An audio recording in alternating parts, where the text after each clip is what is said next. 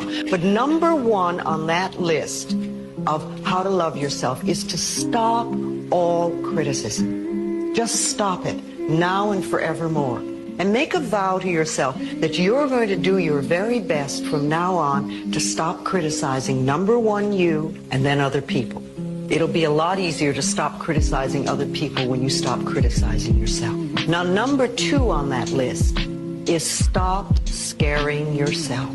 How often do you terrorize yourself with your own thoughts? You get into absolute terror, and it's only coming from your thoughts. Nobody out there is doing a thing. How many people here are absolutely in terror of earthquakes? And how often do you do that to yourself? I would like people to, when you have time, to make a list of your fears and then give yourself the opportunity to turn each fear into a positive affirmation. And remember, always you are in charge. You are always in charge.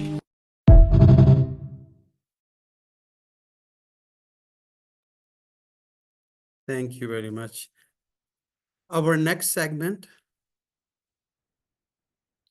is prepared by Dr. Saima Umair, who is a public health specialist and a lifestyle medicine consultant. She is Joint Secretary PALM and Deputy Director SWIPE. For those who don't know SWIPE, SWIPE is an internship program to train lifestyle medicine physicians by Dr. Shagufta Feroz.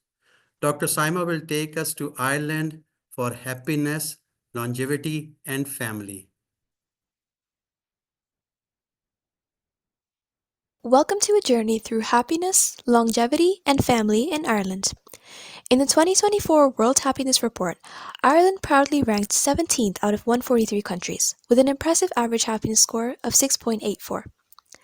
Life satisfaction in Ireland is on the rise. From 24.4% in 2022 to 28.9% in 2023, Irish people are feeling more content, and with a life expectancy of 82.6 years, Ireland holds the 5th highest rank in the EU. However, what's the secret behind this happiness and longevity? Family and community. A remarkable 84% of Irish people rely on family during life's significant events. Shared meals and outings with loved ones are not just traditions, they're pathways to joy. Beyond family, strong social networks help reduce stress and protect against cognitive decline. Even religious participation plays a role. Regular attendance at services has been linked to lower depression rates and stronger bonds within the community. In conclusion, family, community, and social connections are at the heart of Ireland's happiness and longevity. A family-oriented culture fosters meaningful relationships, paving the way for healthier, happier, and longer lives. In this way, Ireland shows us the power of connection. Can you briefly introduce yourself, please? My name is Mary Campbell. I live in Newfield in Drogheda, County Louth, Ireland. Okay. And can you tell us more about yourself? How old are you? And I am 72 years old on the 30th of January. Oh! And I have two girls, 2 daughters. So can you briefly tell us about your life journey so far? Well, I got married when I was 24. Is that okay? Yeah. And we were married for 48 years, and my husband died 4 years ago. Okay. So I live on my own now. So I'm retired now 2 years. Okay. So can you please tell us about your daily life? How active are you? How you spend your day? Well, I'm up early in the mornings. I get up at 7 o'clock and I just tidy around and collect my grandchildren from school and just give them their dinner. And then I relax, watch television in the evening. Like what happiness is for you? Well, I was very happy. Okay. You know, till I lost my husband, and I'd be very sad at times, but I just get on with my life. How you define happiness? Like, what is happiness? What is happiness? Well, I think when I got married, my happiness was to trust one another. Your happiness is your daily life, your activity, and your holidays, and your grandchildren. Yeah, my grandchildren and my own children. Oh, okay, okay. I am 70. How you say what is happiness? Happiness is being very close to your family. We live our lives through our grandchildren. Okay. We mind the little grandchild and she brings us such joy. It's a different day, the day you're minding. Hayley is her name. So, she's 4. Okay. And she makes us very happy. Family brings happiness. Yes. Yes. Family. So what is your lifestyle basically? I would go for a walk. Most days if it's not raining. I do line dancing for 2 hours on a Monday morning. Okay. I go out for lunch with my friend one day in the week. I call that my day off. Okay. I enjoy that. And maybe go to a show the weekend, an odd weekend with my husband. What message you want to convey to the people about happiness, how to stay happy? Once you can get up in the morning, get up and get out, and I think that's very important. Your health is very important. Yeah. If you've all the money in the world and you haven't got your health, it's no good. My name is Alice. Alice, okay. I'm 78 years. Oh, mashallah.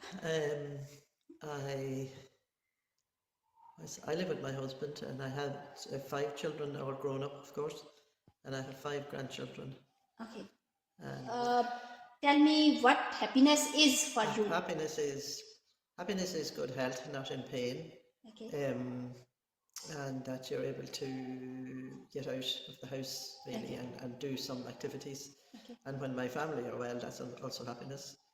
And Just give a brief message to the listeners about happiness and how to stay happy. yeah, well, I suppose really health is the main thing with people, and if they appreciate what they have rather than look for more, if they can be content and not be grasping for more wealth, so I think that's happiness really, and to be friendly to people. That's good. And to talk to people and to be caring. Yeah. I'm Joe Murphy, and I was born the 30th of January 1951, and I was 74 the same day as yourself. Oh. And what can you say about the happiness in your life since very beginning so far? Well, very happy as a child growing up, extremely happy. Played with all my friends. We were always out playing. No television. Yeah. So we amused ourselves with different things. Very good. And then I lost my parents when I was 12. So how can you define happiness? Like, what is happiness in your words? My happiness in my world, being contented with what you have and making the best of what you have, and just get on with your life, how to stay happy. Yeah. Well, be truthful, honest, Okay. and live your life to the full. Okay. That's great. Help people along the way where you can. Okay. 73. Oh, wow, that's great. But you look so young. Oh, thank you. So, and happiness. What is happiness for you?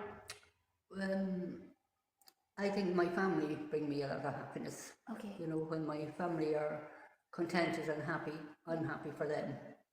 Can you tell us about your lifestyle? Like, how active are you? What you do for your daily living, and how are you happy? Well, I have a husband and 2 of my grown-up children still living with me, so Okay.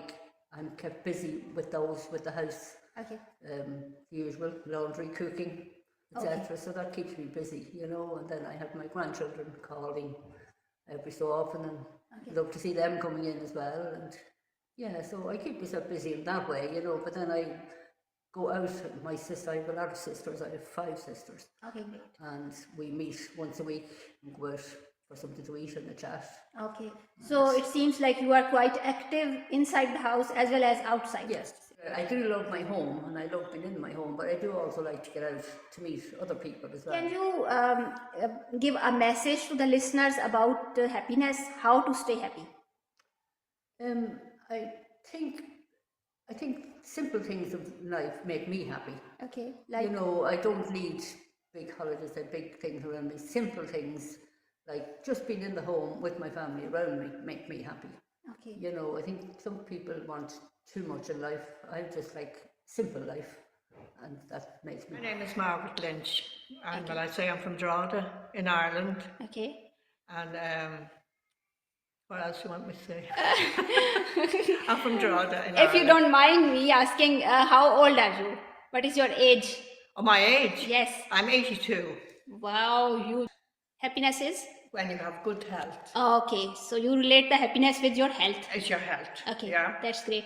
What you do for your happiness? Like, What do is I your... do? Yeah. What do I do? I like listening to music, and Okay. I like meeting people. I like talking to people. If I just was going out walking, I would meet people from different countries, Okay. and I would talk to them. Okay. And I like talking to children as well. Okay. Yeah, when they're small. Oh, so for you, happiness is with social connections. Yes. Oh, yes, that's would great. be, yeah. Yeah. So, can you please tell us about your lifestyle? How you spend your day? How much active you are?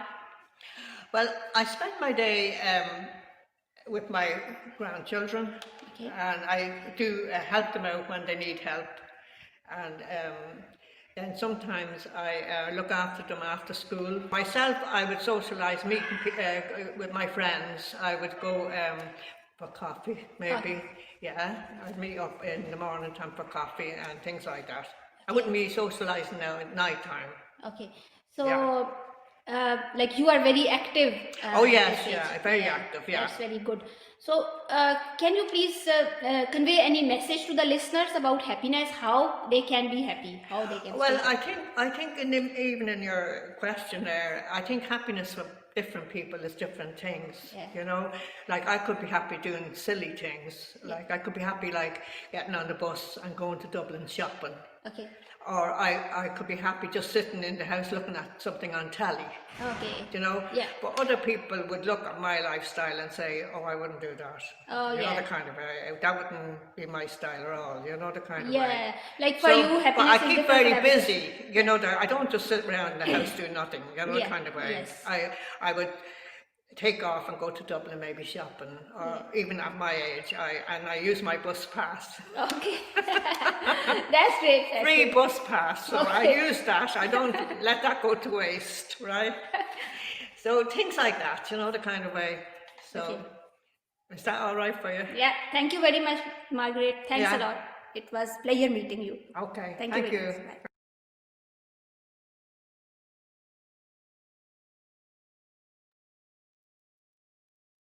Thank you, Dr. Saima. I mean, if we just look at the different messages in there were quite a few things, right, Summer? I mean, people were talking about being content, being happy, spending time with your family, being truthful. Someone said, be truthful and help people around you. I mean, these things, being close to your family, these are amazing. And I was listening to each one of them, and everyone had a purpose. Everyone had at least one thing in their mind saying that this is what keeps them happy. And this is very important. What do you think? Absolutely. If I summarize the video, and then the good thing about the video is that they were old people, so something different, something to one would look forward to, because they've had a whole, like, you can see the years they've lived, and most of them were around their 80s, which is unthinkable of. And I also think that probably, if I'm not wrong, that Ireland belongs to the blue zone diet, the blue zone. And we've all know about the blue zone. If I'm not wrong, you can correct me. Probably most of the Scandinavian countries fall in the blue zone. Italy falls in the blue zone. Japan falls in the blue zone. California, and I think Costa Rica. Yes. So the special thing about these blue zones, it was studied why the blue zone, and they've also come up with a blue zone diet. It's the people living there actually live to about 100 years old and consistently live with good health. And the reason, as you know, we all know, like they were telling us, it includes their good diet, physical activity, strong social connections, and a meaningful purpose in life. So yes, to sum it Absolutely. all up, family Fantastic. relationships, I think the the social blue zone that connections meant the world to them. Yes, the blue zone that you talked about is quite evolving and changing. A lot of countries going in and going out of it, and they are sort of redefining the old areas which were in blue zone are again coming back to it. Now, there's a quote by John Lennon: "Count your age by friends, not years. Count your life by smiles, not tears. Let's look at a video on happy age defying. How old are you? 94? And yourself? You tell me. 98. It's 98. 98. Okay. You guys said you're married 73 years, is that it? 1948. What do you think is the key to a long-lasting, happy marriage? Just don't feel you know everything. Don't tell the person you live with that you know everything and they don't. The whole idea is to keep your sense of humor. Yeah. If you don't have that, then you've got nothing. How do you think you guys have managed to live to 94 and 98? Is there anything that you do in specific? Get out. We get out every day. Well, we had 4 kids. And we're still speaking to them. Hopefully. Our eldest daughter is 75. I keep saying to her, oh, you've come to see us. You're really old now, aren't you? Oh my goodness. How old are you? I gotta figure it out. 92. 92. And yourself? I was born in 1930. You do the math. 93. What does it feel like to be 92 and 93? Well, at this stage, I feel extremely lucky to have got this far without any ill health, to be in a safe place, a beautiful place. I've got a very nice friend who I met here. That's like a bonus you don't expect to find. I try to top that. What about yourself? It feels rather reckless for the simple reason I wake up sometimes in the morning wondering, am I alive or dead? What do you mean by that? I wake up and I'm wondering, am I alive or dead? But you woke up, you're alive. Well, I carry on this discussion with myself endlessly. Do you guys feel your age? I'm in good health and I keep my fingers crossed and nice things keep happening. Otherwise, I can imagine that I would want to get it finished. How old are you? Ageless and timeless. All right, 69. What does it feel like to be 69? Health issues scare me. I caught a virus last year, an inner ear thing, took me to emergency for the first time in my life. They said, we're sending you to the stroke neurologist. What? I'm the epitome of health, so I thought. She looks at my brain in 3D. She goes, there's nothing wrong with your brain. There's nothing wrong with your heart. You have a virus. Good thing is, it's going to leave your body. It's going to go away. And the not so good thing is it might come back. So learning to live with something that was alien made me feel dizzy, made me feel really weird, was scary, scary, scary. Did you learn anything from that? I learned that I have an expiry date. I learned that I'm not forever. That's what happens when you're blessed with good health. It's like, oh my God, I have an expiry date. And that kind of frightened me. And then I got over that. I said, you still have to move forward, Gail. You still have to move in the world. And you have to trust that if something happens, you're going to be okay. How old are you? 88. What does it feel like to be 88? Awful. The body, it gets very tired very quickly. That's why I'm sitting here. I'm walking to the library. I need a rest on the way. Mentally, how do you feel? I'm still pretty good. There are things I forget, I forget names, and then sometimes I get muddled when I'm working, but I think your ability to think quickly declines. I don't think you become less smart, you just take longer to deal with.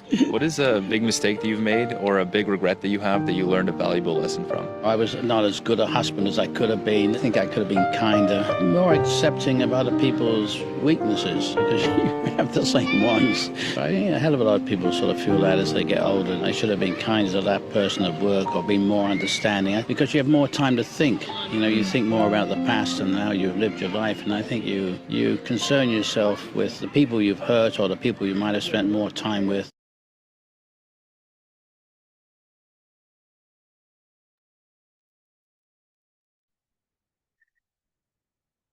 So much energy and so many messages with these people. I mean, they are really age defying, when we are probably half of their age, and then we start crumbling and gasping for air. I mean, look at the messages they gave us. Get out every day, meet people, be kind, and be accepting to others. These are tremendous messages. And I think when it comes to elder people, because they've lived such a long span of their lives, there's so much to learn from their wisdom. You can never negate what they say. it like leaves such a deep impression in your hearts. That's what my Absolutely. elders is. Absolutely. Absolutely. So let's move on. Happiness is not something ready-made. It comes from your own action. Dalai Lama. Our next segment is prepared by Dr. Abira Zainab. Let's see happiness from RIFA staff.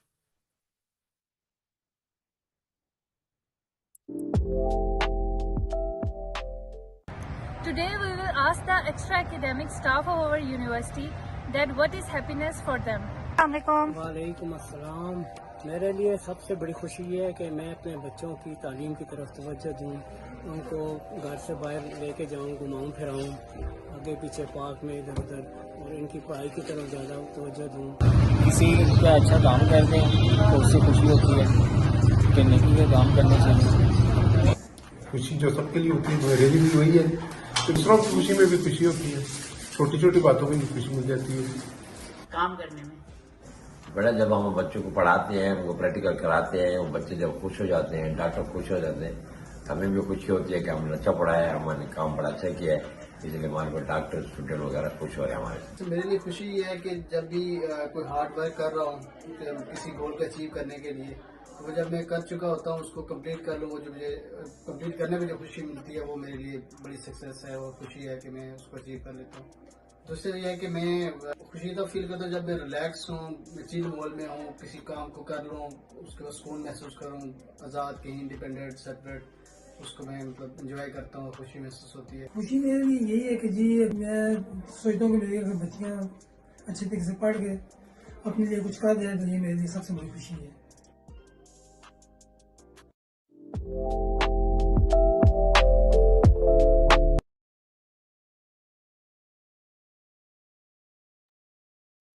Thank you, Dr. Abira. I mean, different people had different views. It really brought a laughter to me when I saw Sukoon and Azad in this video by one of the participants. But on a serious note, fulfilling family needs, one of the persons was saying fulfilling the family needs.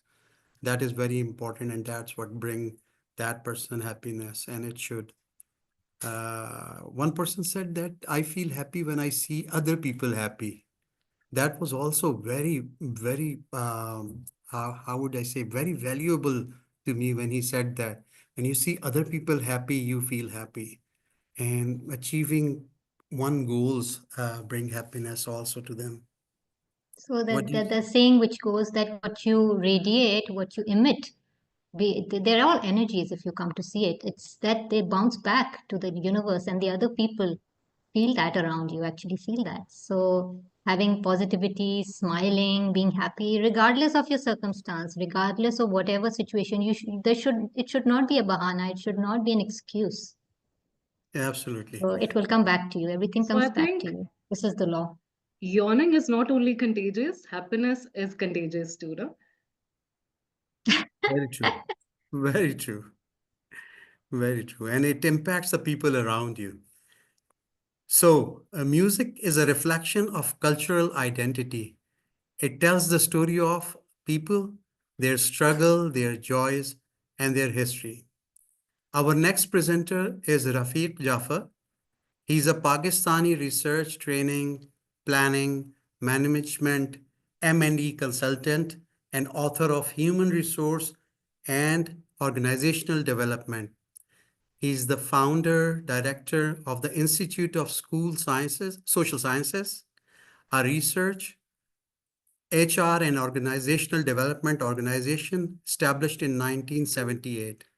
He has conducted over 400 assignments, mostly as team leaders, including research, training, evaluation, and workshop with over 12,000 United Nations agencies staff, over 25 multilateral and bilateral donors, over 25 government ministries and departments, over 300 national and 50 international NGOs. With this immense experience, let's listen to Mr. 𝗂𝗏𝗍𝗏.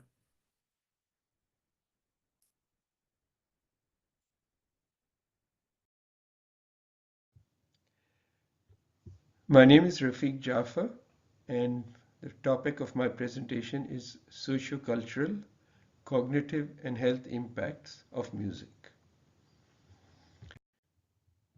So I'm starting with a few quotations about music.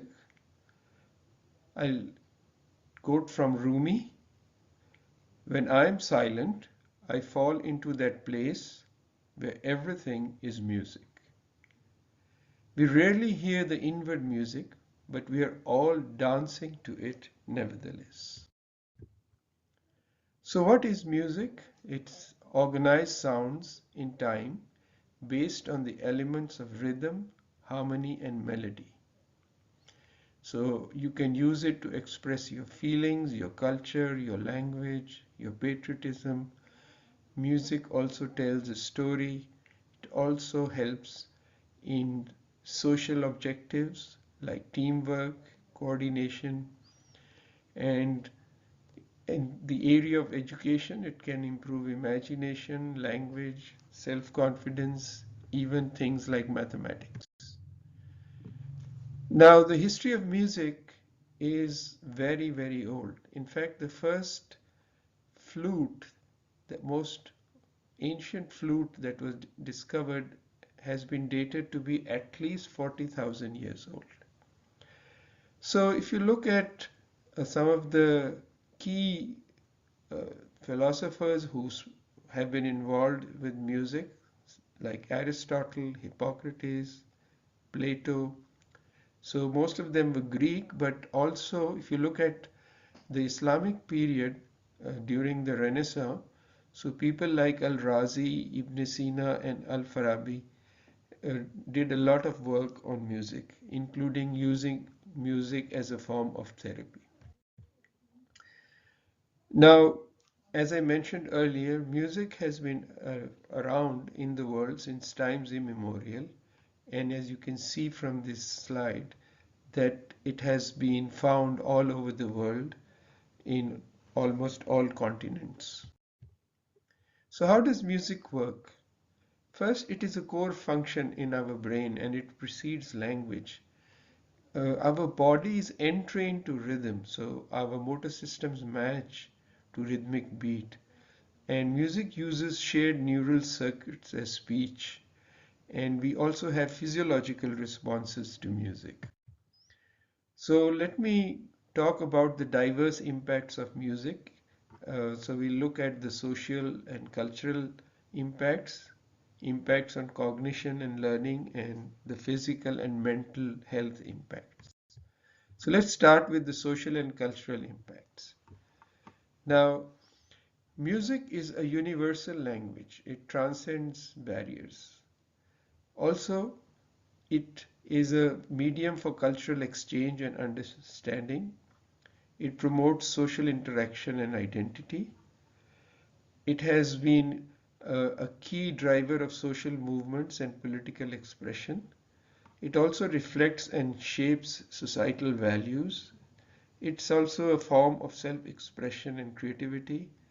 And memory can also be, memory and nostalgia are also related to music. Now let's look at the impacts on cognition and learning. So if you look at what happens in the brain, there's a concept called neuroplasticity, which implies changes in brain structure and function as a result of listening to music, because music creates new connections between the brain regions, which increase the brain power and things like intelligence. It has been found that music improves memory, concentration. For example, if you look at some of the rags in the India and Pakistan and Bangladesh, you find rags, Bhupali, Rag Bhairavi, they have been found to improve memory and concentration. And I'm quoting research studies where these rags have been tested scientifically. Music also increases motivation and engagement. It's involved in problem solving, creativity. also helps in executive functions like planning and organizing, and it also produces development of different forms of skills. Now let's look at the impacts on mental health, and there's a lot of research on this, and particularly if you look at the rags or the ragas, there's a lot of research on how these rags have an impact on mental health. For example, reducing stress, anxiety and depression, regulating emotions, also helping in emotional expression, improving sleep. Patients with dementia have been known to improve their quality of life. So these are a few examples of impacts on mental health. Also, there is a direct impact of music on physical health.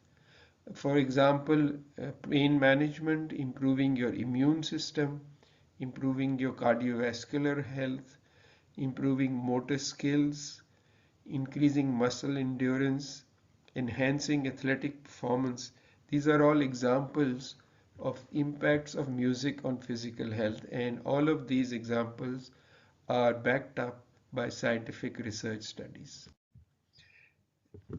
Just to give you a few examples of the different kinds of ragas and how they impact or how they help in treatment of diseases. So if you look at this long list, you would realize that rags are used for almost every ailment, every disorder, and rags are specialized in their impact. So different rags have different impacts on different ailments, and I'll show you another list so you can see how comprehensive the system of treatment of rags is. But you have to keep in mind that the rags have to be used at certain times of the day. Their impact is different at different times of the day. So just to conclude, music has an impact on all aspects of our lives. Healing through music has been practiced universally for thousands of years. Different kinds of music have different effects on the mind and body. And as I said earlier, the time of day is also important. There are thousands of scientific studies which prove the efficacy of music as a cheap and safe mode of treatment free of side effects. Music has been used alone or in combination with other therapeutic modes to treat all kinds of diseases. However, the impact of music varies from individual to individual, so the treatment has to be individualized as well. Now I am coming to, I'm going to share with you a small short piece that I wrote for the first lifestyle medicine conference in Pakistan, which was held in Lahore, and this was before COVID, so it was a face-to-face in-person conference. And I wrote this piece for that conference, and I also composed and played the music for this. So you can see the poetry which I have translated, and then you will be able to see the original Urdu and the music that goes with it. So just to conclude, some references which I've used for this presentation. I hope you like it, and I hope you enjoy some music at least, which will keep you energized and will help you to organize your days. Thank you very much. Thank you, Mr. 𝗜Ｈ𝘁𝗲𝗿, for your intriguing talk, impact on mental and physical health and healing through music. He talked about so many things. He talked about music as core function of the brain. Our bodies and trained to rhythms. And he was talking about the neural circuits, which controls the speech. He was also talking about the physiological response. He was talking about reduction in stress, sleep improvement, emotional expressions, a lot of things. What do you guys say? Well, it was full of science and knowledge. I really have gained a lot from Sir's session. It was very thought-provoking.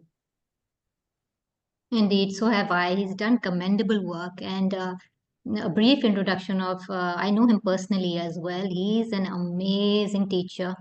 He's my ustad, as you know it. He's a psychologist and has been not actually like doing therapy sessions, but he's been educating and doing wonders in Pakistan, and I think outside the Pakistan as well.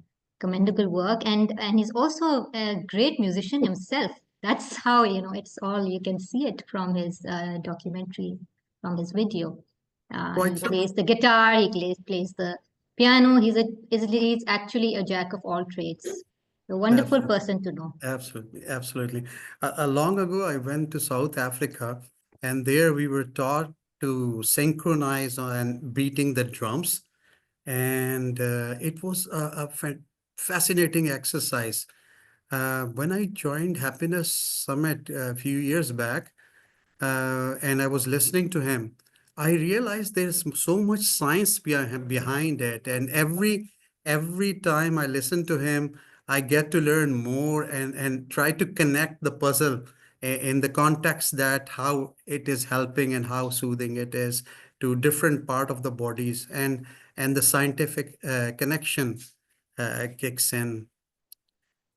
Well, International Happiness Summit from Pakistan emphasizes on scientific research in positive psychology, neuroscience, and related discipline. Research explores the role of factors like gratitude, resilience, social connections, and mindfulness in promoting happiness. So what we are doing here is having the real evidence, and objectives of this happiness summits are really to promote evidence-based strategy from happiness science and lifestyle medicine. That is one of the core things we want to do. We want to provide tools for personal and community well-being, global connection, uniting experts and individuals of every age and field. As if you have already witnessed people joining us from all the way across the globe at the middle of the night, 1 a.m. What we want to do is address mental, emotional, social, and purposeful well-being. Purpose is very important in anything that we do. As long as we have purpose, the longer it lasts. And what we want to do is equip people to create positive life transformation. We actually want to implement the change. And it's not just talks and presentations and scientific data. We want to implement it. We want to transform our practices, our life, and make the change and see the change among us. What we want to do is empower individuals and organizations of Pakistan to cultivate a culture of well-being and happiness. That is very, very, very important, especially in the circumstances that we are going through. We need to have this culture of positive attitude. We need to spread happiness to contribute to global betterment and promote a more favorable perception of Pakistan. And Pakistan is a beautiful country. Over to Ameen. Ameen. This deserves an Ameen from all of us. And I think that without you or the audience, we are setting an example, and we wish and pray that you can help us implement our goals and objectives, because you are basically our strength, not to forget. Those people, I don't know how many people are viewing this right now, but it's a message to you all that you have a responsibility now. So that's the most important thing. We need you, the strength of you all. So over to you, Sama. Yes. Yes, now we have a really, really, really nice piece of art, I would say. You have to experience it before watching it. So there you go. It's instrumentless music. Yes, without any instruments, just voices. So that's the power of the human mind, and that's the power of art. Let's go ahead.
Wow, this is, I can't put it into words, the feeling which I'm feeling right now.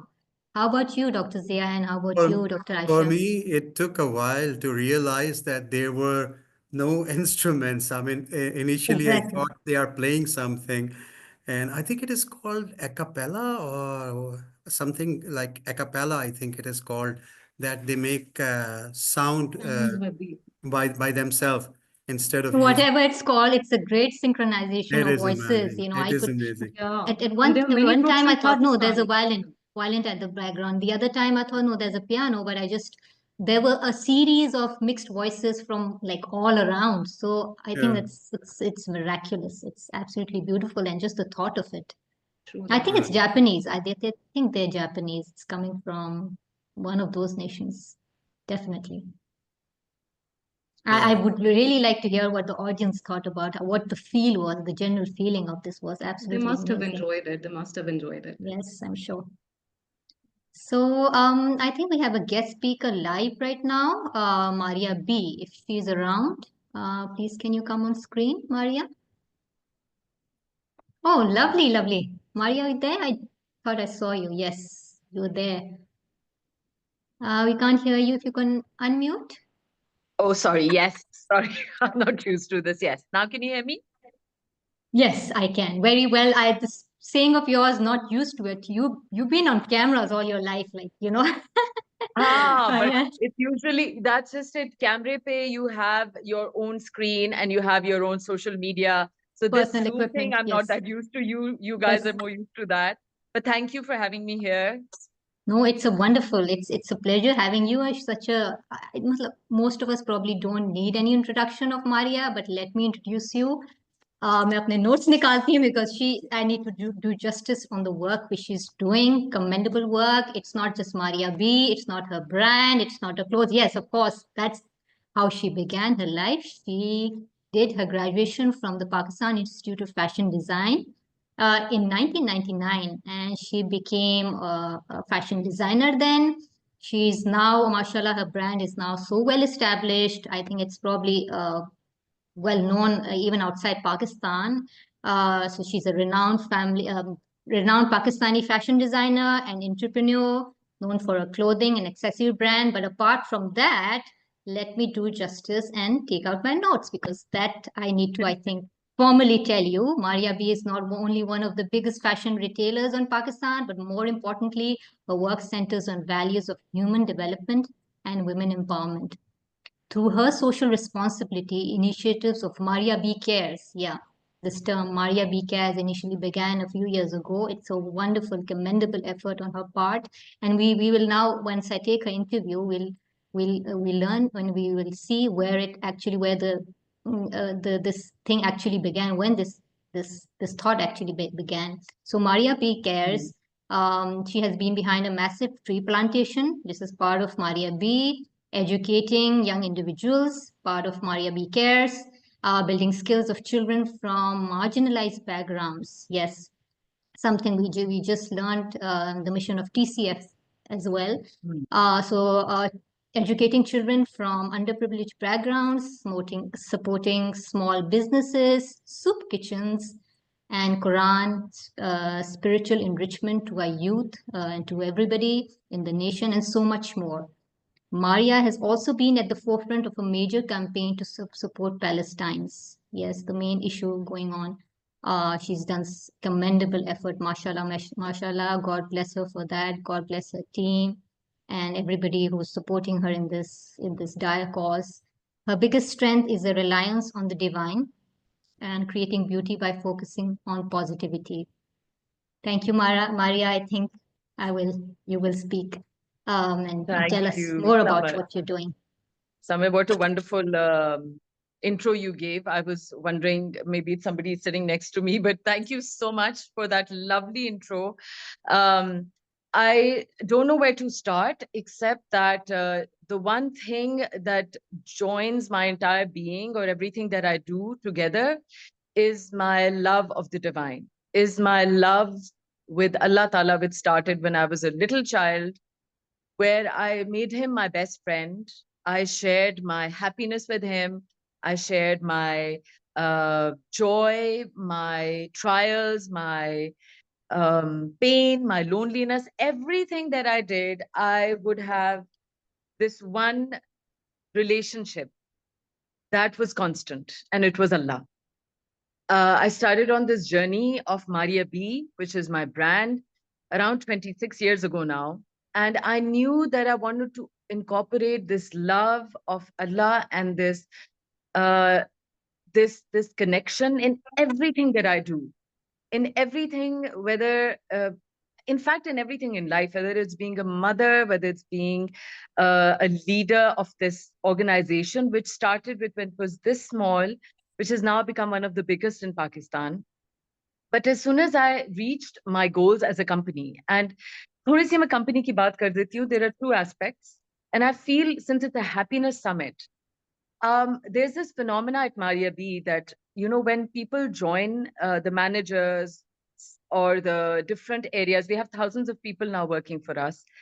And especially at the top management level, or at the level of, let's say, the designers, the textile designers, the production managers, the CEOs, a lot of people start saying that Maria B pe jo log jate hain, they never leave.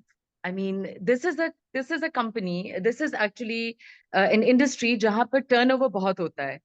And I remember I was 21 when I started my work, and I remember thinking to myself that I'm going to make sure that the people who work with me feel like they're my family, that I care about them, that they're not any less than my real brothers and sisters or my blood relations. And I remember a lot of people used to make fun of me I used to have special timings for mothers, special timings for, I used to have, at that time, there was unheard of, I used to have a nursery for women. I used to have special timings in the sense they used to come late, they used to go early, because I felt that women who come out of, especially in Pakistan, they need all the support, in fact, all over the world. So I had all these small little things which I did from the heart, from my soul. And people, because I was the CEO, they had to listen, but there were people fighting me all the time about these ideas. And I realized it's about one thing in the end. And that is that aap jab logon ko, whenever you have people who feel that they're loved and they're cared for, and in difficult times, we stand together and we share in their happiness, and we are there when they're down. That means family. That means connection. That means the connection that God has given us with our blood relatives. We try to inculcate that in wherever we were, in places of business. I did that intrinsically. I did that because that's the only way I knew how to work. But now, after 25 years, everybody's like, you did something right, that you've got like these people who are your people. I call them my 𝗪𝗵𝘁 family. So that's the first thing. I feel एक अल्लाह की connection होती है, एक हकूकुल इबाद होते हैं, your connection with humanity. That needs to be your priority at work, at business. And that's what intrinsically I inculcated. I didn't know what I was doing. I didn't analyze what I was doing. But now, being almost 50, now I realize I pretty much did what Nabi Pak Sallallahu Alaihi Wasallam told us to do, which is to think of other people and their hearts and not think of only yourself. So it's about hukukul ibad and hukuk Allah. Everything in my life is about that. For me, Nabi Pak Sallallahu Alaihi Wasallam's love was incorporated a lot later, and yahan par Dr. Shagufta Feroz is the one who started me on that path, and that helped me in achieving all those goals which I felt I wouldn't be able to achieve when it came to my relationships with the people who worked with me, with the people who I worked with. So all this is revolving around my faith. At the same time, when it comes to my business, so let me tell you this one thing about caring for people, not about what they do for me, but what I do for them. Giving rather than taking. Giving rather than expecting people to, because I'm the boss, they have to work for me, and this time. For being understanding, it pays off. The rahmat of that pays off in so many ways. And I can't quantify it. I can't quantify. All I can do is that and say, wherever I go, is the success I have is something that I don't feel I deserve. Allah has blessed me beyond my auqat, so to speak. So that is one aspect. And all this, the family bonding, the belonging, the trusting each other, doing stuff for each other is actually the basis of happiness, of this, where you surrender and you think, okay, that's the first thing, salam and surrender of Islam. So you surrender and you think, okay, I'm taken care of and I don't need to be afraid. The people here will take care of me and I'm going to do my best. So that was my philosophy at work. Then having achieved what I achieved, 20 years were very hard. Literally, we were hand to mouth. And then around 8 years ago, our company just went skyrocketing. And the moment that happened, I knew that this was the time that I have to give back. And giving back means that you do something. And that was my dream, by the way. I used to tell Allah Ta'ala since I don't even know, like 10 years old, that Allah Ta'ala, make me do something for you. Allah Ta'ala, I want to do something for you. I know I'm not worthy. I know I'm not good enough. But please make me do something for yourself. So the moment आपकी थोड़ी सी success का level आता है, I think the next step is self-actualization. And I wanted to, because God had blessed me with this standing in society, I started looking at the problems around me in society. And I thought, okay, it's time to now do stuff like, sorry, just a second. Not only give back, but try to make some major changes. So that's when I started with 𝗪𝗵𝘁𝗍𝗃 Cares. We did tree plantations. We started a food drive. We serve food daily to lots of people. We started working with certain orphanages, certain hospitals. We did lots of that. And then the next phase started, which was the Mothers for Pakistan. We realized at that time, around 3-4 years ago, that Pakistani society needs help. There was lots of issues going on. And that's when I said, okay, we need to do more than just what we're doing for generic problems. So that's when I started talking about stuff like LGBTQ, especially the transgender movement, which was destroying the world, destroying America as such, according to what I believe. And it was being spread in Pakistan as well. Started talking about that a little. But the real what I struggle with is Palestine, because I've been talking about Palestine and hardly anybody does, because everybody has their own personal issues, because everybody has these big multinational companies who are connected to them. So not everybody can talk openly about Palestine and Pakistan, unfortunately. But I decided I have to do it. It's something that I cannot, it comes to the same love of Allah. My connection with Allah and my connection with Al-Quds and Masjid Al-Aqsa, Al-Qibla Awwal. It was at the basis of that, but more than that, those kids. So right now, I'm also struggling with my happiness for the past 2 years, watching kids being blown up into pieces. And then how I survived it was, again, finding gratitude, realizing that whatever is in my realm, I can try to do, but not more than what God has made me capable of. So I don't know. This is my little story. I just had Dr. Shukla told me to talk around 5 minutes. I think I've gone way over that already. So anything else you need? That's okay. That's perfectly okay. We can listen to you the whole day. Mashallah, mashallah, commendable work. It's like you've जैसे Allah Ta'ala कहता है ना, जो मैंने तुम्हें resources दी हैं, the resources and the potential, the inner capabilities, He's given it to all of us, and you've used them at your full potential, mashallah. The way you've nurtured, like you, and the nurtured souls of your organization, of your team, that explains it all. And that's one of the reasons behind your main reasons behind your success, mashallah. Allah has really blessed you. And one important question which I always ask myself, you're very bold. I want to be as bold as you can.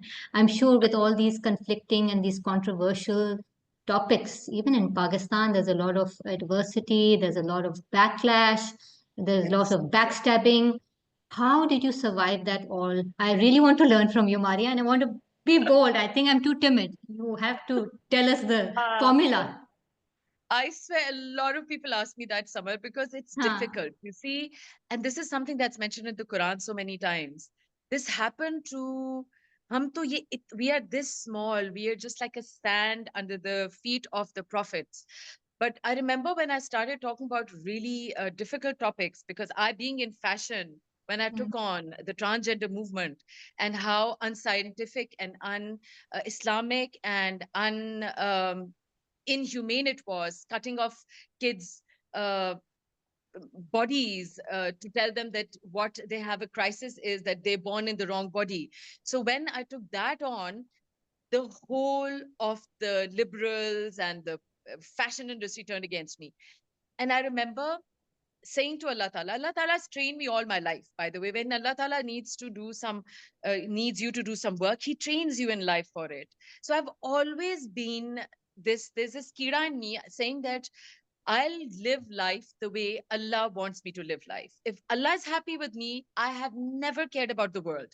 Never. I mean, I have done bold things since I was 16. And लोग मुझे हमेशा से कहते थे कि तुम किस तरह की चीजें कर लेती हो? How do you take on? I'm like, because I know that the only one I care about is God. He loves me. He hates certain things. I hate them. He loves certain things. I love them. If somebody is doing things that he hates openly and destroying my children and my society, I'm going to be saying stuff about it. And then there was a group of us who took on this, and the kind of backlash we had for a year and a half, 2 years, And we sat together one day, and he said, one of the people said, Maria, people call us, for example, homophobe or transphobe. And what do you think Hazrat Lut was called by his Qawm? That word, he must have been called homophobe, and he must have been called transphobe by the same people. Do you know that laqab is actually laqab for a prophet? And I was like, oh my God. So it's what your direction is. If your is towards pleasing God and going on Siratul Nabi, then nothing else bothers you. You have peace inside and you have gratitude inside and every time I get backlash, I feel more gratitude that Allah, I must be doing something right, that I'm facing the same people who are waging war against your rules. So that is what keeps you going, just your connection with Allah. And He's with you. Who cares about the world? Absolutely right. One big step. I think you take one big step or one baby step, and then Allah is with you. The energies are with you, supporting you in that cause. That's right. Welcome, Maria. I just want to put in a lighter note. Happy International Day of Happiness from my side. So I think all the ladies and the attendees will agree with me that the source of happiness for a woman is when we see a sale tag somewhere. No? So looking forward to have an 80% sale after this summit right from you. I'm a big fan of your brand and I have a huge collection in my closet. Thank you very much for being with us. Thank you. Thank you so much. Thank you for having me. Thank you, Summer. Thank you. Rafiq.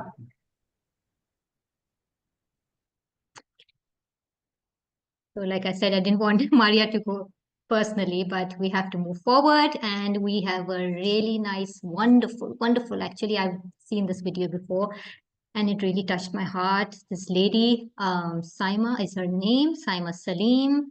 She's a great humanitarian, a great soul, a great person. And the title of today's interview, it's called Vision Beyond Sight and Smiling Through Challenges, conducted by Dr. 𝗂𝗲𝗿𝗏𝗏. Let's have a look.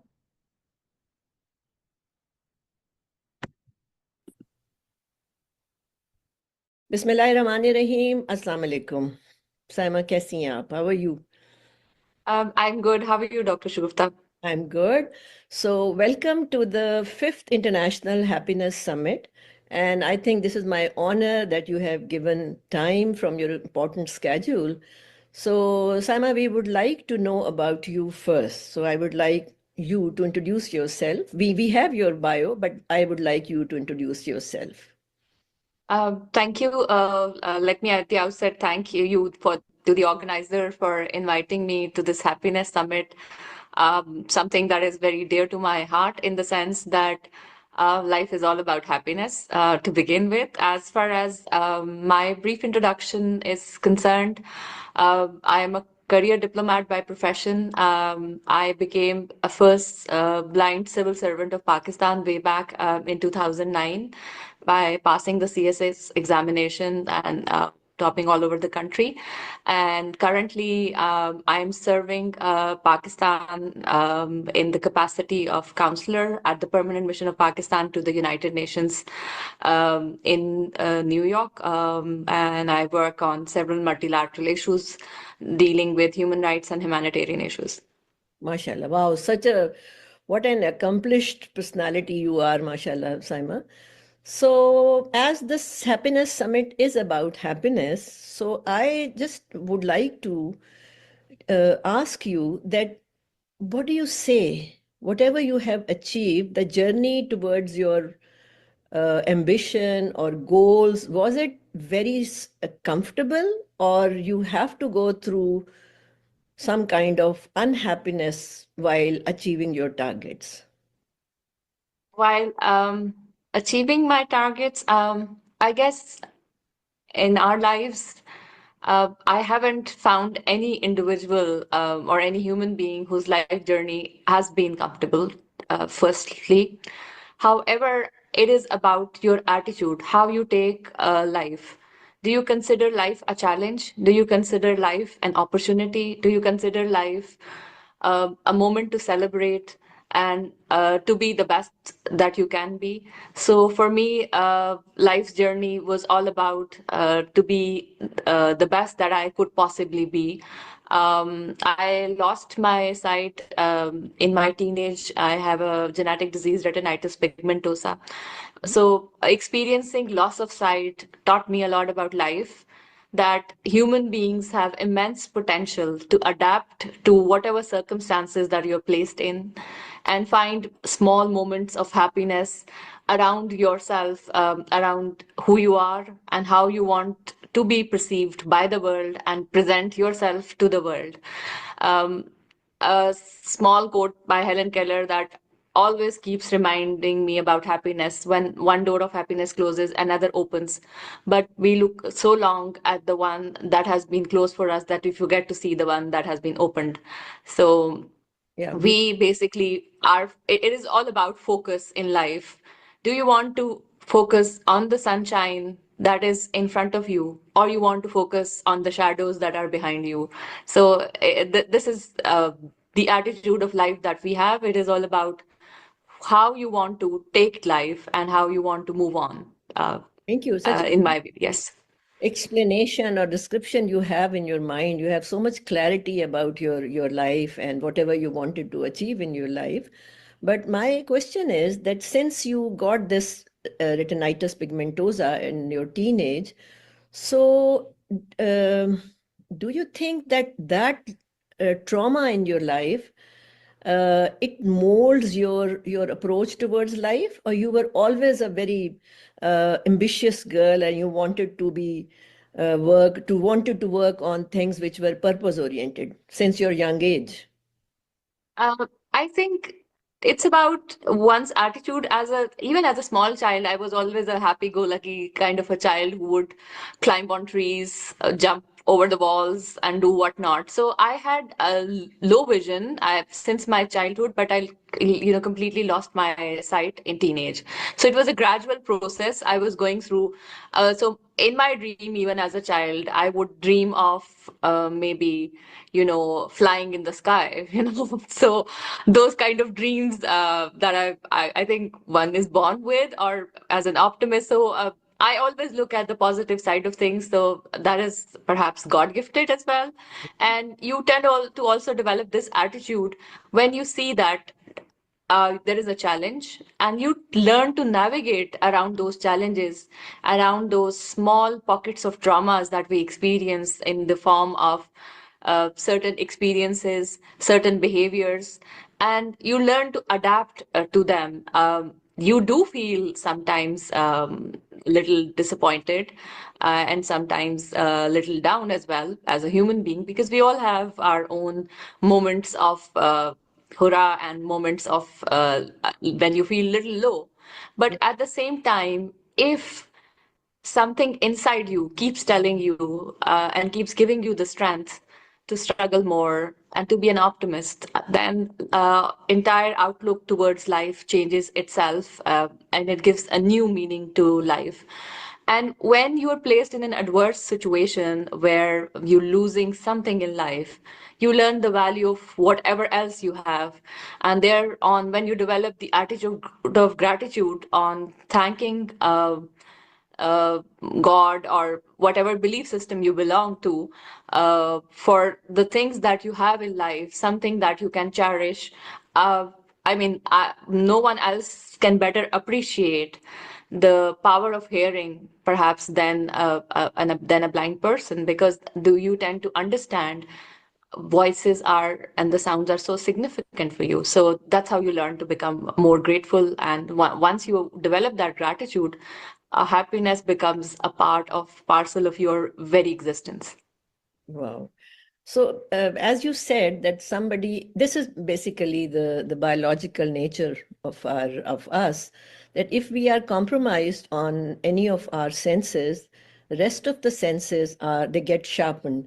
So do you feel that during this journey, your hearing, your touch, your intuition, all those senses were more sharpened, or you were by default always very receptive to things happening around you? I think all of us are receptive. All of us have the ability to, use whatever sense we can. But what happens is that when you lose one of the primary senses, you all of a sudden discover a new self, and you tend to rely more over the other senses.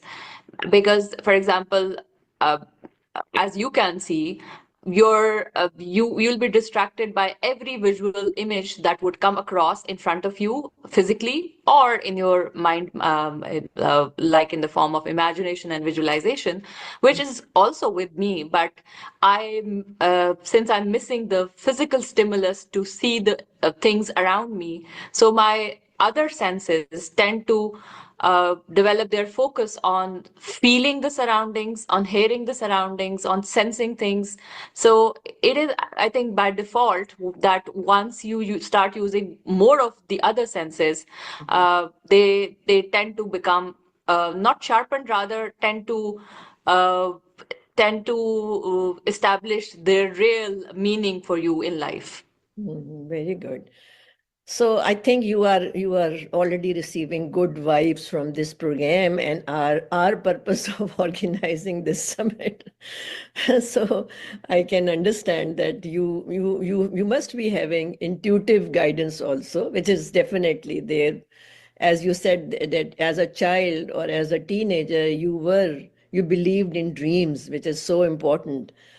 So my next question to you is that how do you what are the things which you do for yourself to relax, or how do you manage your day, routine day?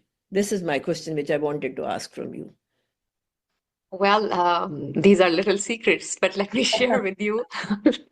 So I'm an early morning person. I get up very early in the morning, and after tahajjud and my prayers, I sit down. I do meditation, maybe for 5 minutes, maybe for an hour, depending on how much time I have. But meditation is something that is part of my daily routine, and people can do meditation according to whatever belief system they belong to, and there are different ways about it. So I do meditation, sometimes silent meditation, and sometimes with zikr. So that is something that I, at no cost, miss. Maybe if I get even 5 minutes, that I do every day. And then our routines, because I work full time, and then all the household chores and everything else goes along all day long.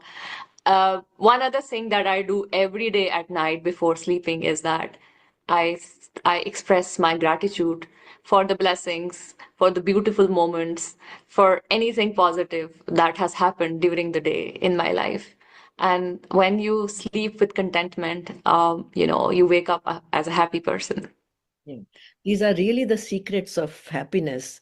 So what about your food, and do you manage to do exercise also in your such a busy routine?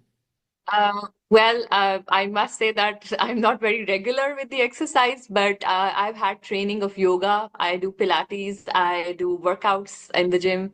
I do a bit of aerobics too. So I have my own half an hour program that I have tailored with my instructor, which is a mix of yoga and Pilates and a bit of aerobics.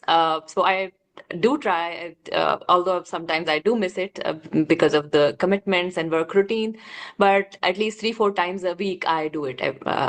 So that's something that I made part of my life, because you have to have an active, healthy lifestyle. Okay.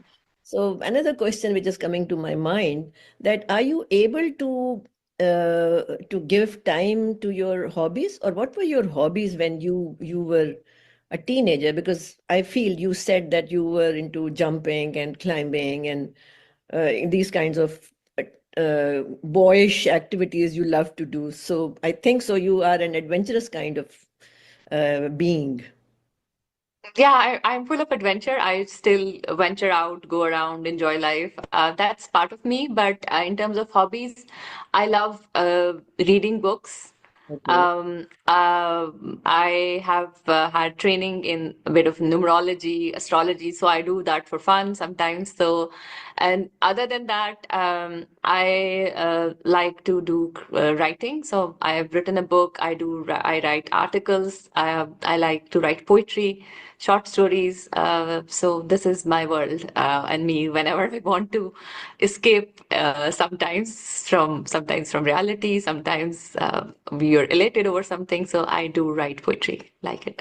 If I ask you to give a message to the people out there in Pakistan, what would you like to say to them in terms of happiness? Well, happiness is something, firstly, that is inside you. It never comes from outside. I mean, I have seen the most blessed people, maybe the most unhappiest ones around us. So in our country, we've never taught in our academic institutions and schools the meaning of self-contentment, of focusing on gratitude, on being, we don't do these exercises with children even in schools. We don't teach them to count their blessings. Perhaps they learn to count their shortcomings. They're always told that this is missing. They're never told what is good about them. So it is all about developing positive attitude in life. So my message would be that if people in my country want to live happy life, they just need to do one thing. That is to develop attitude of gratitude, not focus on what they don't have, just focus on what they have in life. And life becomes all the more meaningful every day to live. When I get up and every day in the morning, when we open our eyes, we see the world around us. But I feel the world, and that makes me happy that I can feel the world. So it's all about focusing on what you have and what you don't have. The day you learn this art, everything else changes its meaning. Okay, thank you so much. And I learned so much from you, so much hope you have, mashallah, given. And I don't think that you are, this is my opinion, that I don't think that you are missing anything in life because of this visual impairment, because you are so blessed, and I believe that you are a chosen one, that Allah has given you the abilities to manage everything in your life more than a normal person. I mean, the person who has got all his or her senses intact. You are such a disciplined person. Thank you for giving us time, and thank you for giving us inspiration, Saima. May God bless you, and may Allah protect you, and you keep doing these kinds of good things for this humanity, I would say. You are working for this planet Earth. You are not working for yourself. Your mission is bigger. It is a purpose-oriented mission. So thank you very much for, I would say, for being on this planet, and thank you very much for giving us time. Thank you so much. Thank you so much for having me on the program. Thank you. Wonderful, wonderful. It's absolutely wonderful. I'm sure you, after seeing this iron woman, mashallah, I would call her an iron woman, doing so much that I have so much to take today and to learn from her mission, which is much, much larger than life itself. So it's like I'm imagining myself while I was listening to this fabulous interview, one of the most impactful interview ever in my life. I could feel the sun, and I could feel the rays coming out of the sun, and I could absorb each one of them. So one rays would be the positive attitude I learned from Saima, the radiant energy which she was emitting. Her optimism was one rays, which I kind of, absorbed in myself. Then gratitude.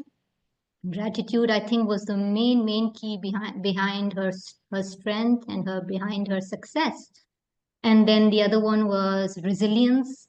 There was hope coming in. There was contentment coming in. There was spirituality, because I think the connection with your supreme, the being, our creator, is so very important. It actually lays the foundation. And there was discipline, most of all. Most important of all, that she was synchronized with the rising and the setting of the sun. Her whole day was synchronized with that, and that, I think, that's That's very fundamental, especially in this day and age. So I would think that my cup is kind of full after seeing this really powerful interview, and I'm sure so is yours.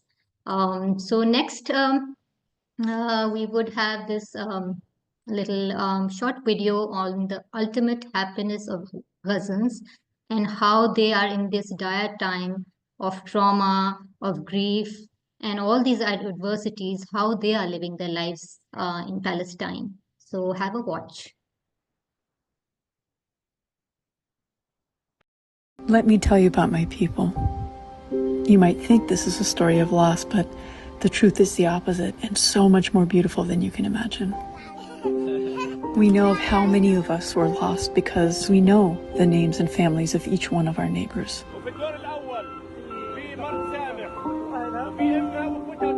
When our friends are lost, we take in their kids who were left behind as if they were our own. When babies' names are lost because they have no surviving family, we give them our own. I think no member of his family is alive. I'm not sure where they are. We never leave anyone behind, even as we walk miles and miles into the unknown. We comfort our animals, even as they shake in ways we've never seen before. When we have lost water and finally find some, we make sure our animals drink even before we do. We find ways to make each other laugh, even in the most unfathomable circumstances.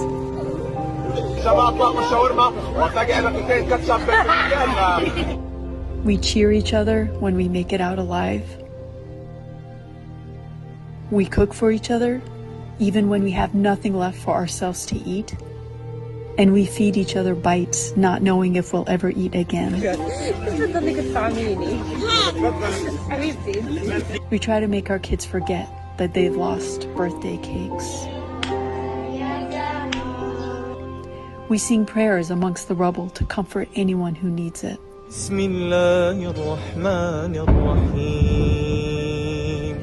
And when we are threatened by death, we do not waver. We stay with our sick until we've lost our last breath. Why don't you go with your family south? You think this is the reason why I went to med school? To think only about my life and not my patients? Whatever we've lost in the end, we will never lose our dignity. And that is something that colonizers have lost a long time ago.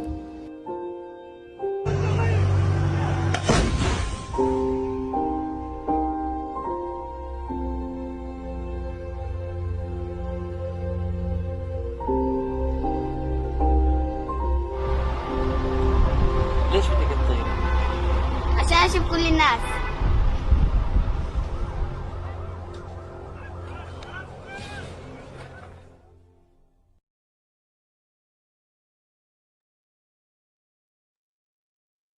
I would truly say that the tawakkul, your inner strength is actually your tawakkul, which we call the faith in with the Supreme Being. And that's what actually helps us overcome difficulties in our life. So much to learn from today's video, so much. Over to Dr. Zia right now. So while many success stories have happy endings, it's important to recognize that the journey to happiness and success is often complex and filled with challenges. So here we have the Shobani success story, a compiling example of how a vision, hard work, and a contentment to values can lead to an extraordinary success. His name was Hamdi Yulukaya, a Turkish immigrant, recognized a gap in the US yogurt industry that they need a very rich, creamy, high-protein yogurt. And this resonated with the health-conscious consumers. Let's review the report, please.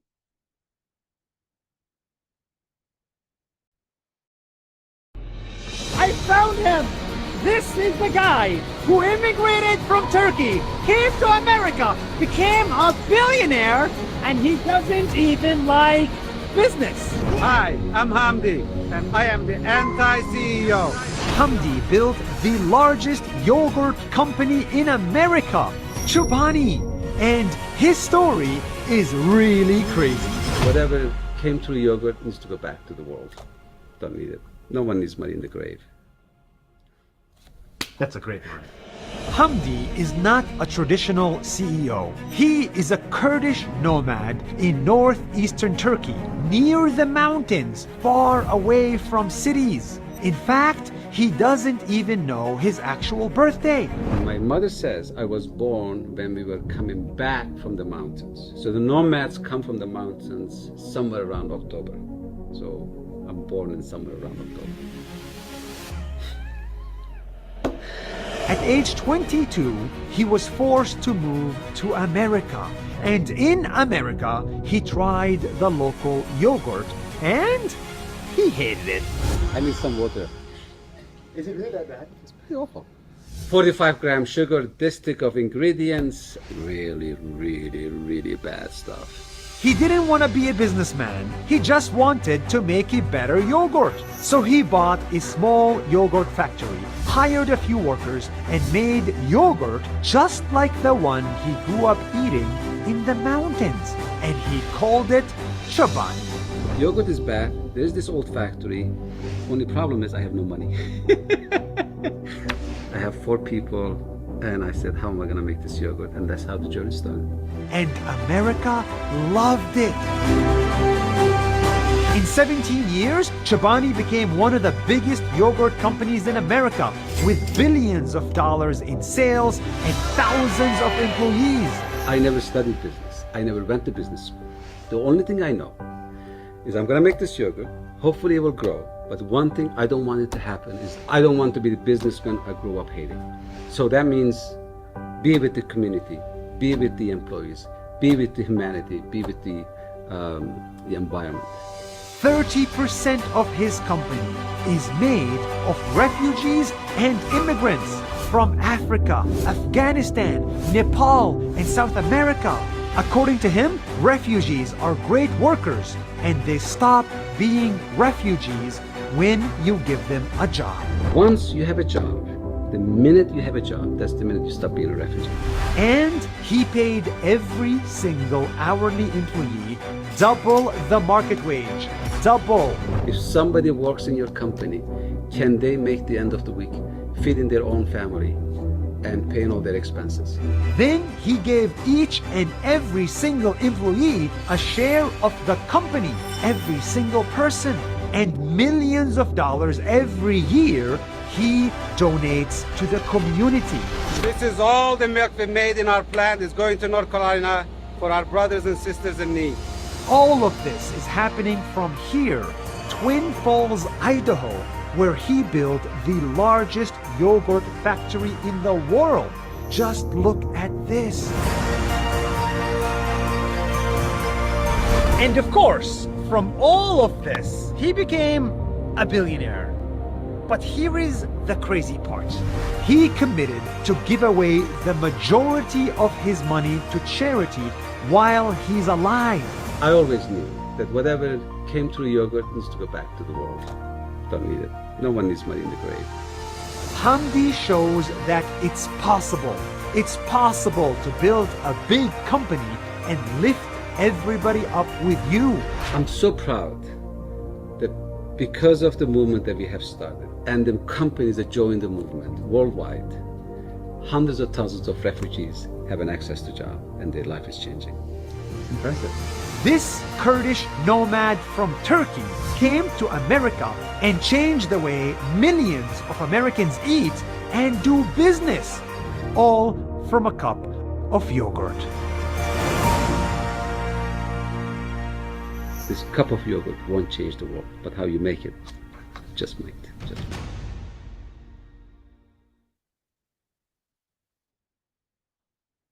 Wow. When there is a will, there is a way. But I am definitely waking up tomorrow and making myself very perfect and making the yogurt to be a billionaire. So moving on to the next session, the relationship between self-love and happiness is deeply intertwined. When you practice self-love, you value yourself, which leads to higher self-esteem. This confidence allows you to navigate life challenges with more resilience. Let's listen to 𝗪𝗫𝗄𝗏, a certified lifestyle medicine intensivist and international leader in plant-based nutrition.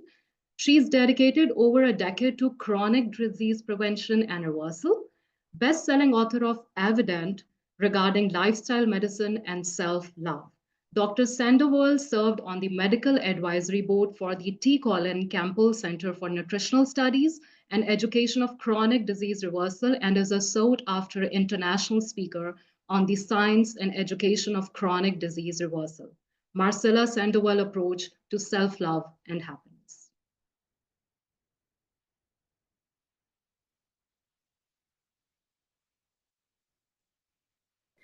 Hello everyone, welcome to Self-Love and Happiness. I am Dr. Marcela Sandoval from Mexico. I am a board-certified lifestyle medicine intensivist. I have been working with the International Board of Lifestyle Medicine, with the Physicians Committee for Responsible Medicine. I am a hoster for one of their programs that is called One Healthy World. And I work for Dr. T. Colin Campbell Center for Nutrition Studies too, and I have seen patients one-to-one for the past 12, 14 years. 90% of my patients are cancer patients, and they also have all of the chronic diseases you can imagine that exist in this world. And one of the questions I must ask them in the first consultation we have is, are you happy? Do you feel fulfilled with your life? Do you really want to live? Do you have life purposes? What do you think about that? What would you answer to those questions? It happens that we have forgotten something we knew perfectly well when we were children, that we are perfect, and that this perfection shows up when we remain aligned with our own nature. This is a quote from Laura Goodman from Argentina. What is the path to happiness? Even if that happiness lasts for moments, and if it does, how can we make it last longer? And how can we achieve those moments more frequently? In all the knowledge I have, and not only because of what I have been studying all my life, but because I have been applying that knowledge in my patients for more than a decade, and I have the privilege to see the results in them. The answer of what is the path to happiness starts with, let's get back to basics. Listen carefully, please. I love this analogy. We have two plants here. They are the same type. They have the same type of flower pot or pots. They're receiving sunlight at the same time. Everything is the same. The only different thing here is that one of the plants is receiving water, as it should, and the other one is receiving chocolate milk, an ultra-processed food. So the question here is, what is going to happen to the plant that is receiving the chocolate milk? Yes, it is going to start getting dry, and it will die eventually, right? So yeah, sounds like a ridiculous question to ask what is going to happen to this plant. And why? Why is this plant going to get dried? Because it is not the type of nutrition the plant needs. I know, the type of tool, the type of fuel. So what we're saying here is that a living being, the plant, you and me, we're living beings, we need a specific tools to be helpful, to have flowers, to be green as a plant, to shine. And if we do not receive the correct fuel, we can get sick, we can get unhappy, or we can die prematurely, right? What will happen if you see this sick plant and you think, oh my gosh, I forgot to water my plant. And then you water the plant and the plant gets better. That means we, living beings, have the opportunity and the blessing to go back to our natural state when we get the right tools again, right? That's it. That's it. Your body, with all these unhappy problems, pains, diseases, inconvenience, is screaming, hey, Marcela, it's me. I'm your body here, talking to you. Please love me more. I need more of your attention. You are not giving me the right tools. Our only goal is to love ourselves so we can recognize the right tools we need, the right fuel. So 3 steps here. Number 1, what are the tools I need to love myself? What are the tools my body is biologically designed to receive? Number 2, give those tools to your body. And number 3, let your body do the job. Let the wisdom of your body, let the wisdom of your biology do the job. I have an example for that. Think about a rose bush in your backyard. You plant the seeds, you put the right soil, water, sunlight, that's it.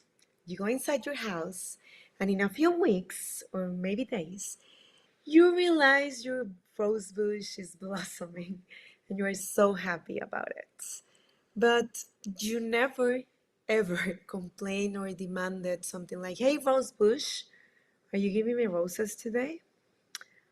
And I want them to be pink, not red.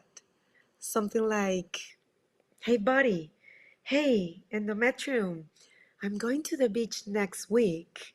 I don't want my period to surprise me during my vacations in Cancun. You know, Cancun in Mexico is like the most popular beach. You can imagine the endometrium laughing at you, your body laughing at you. So you have nothing to do with nature's wisdom. Leave the wisdom of your body, your human body alone. Let it be, let it heal, let it be happy with the correct fuel. I have another analogy here, the car.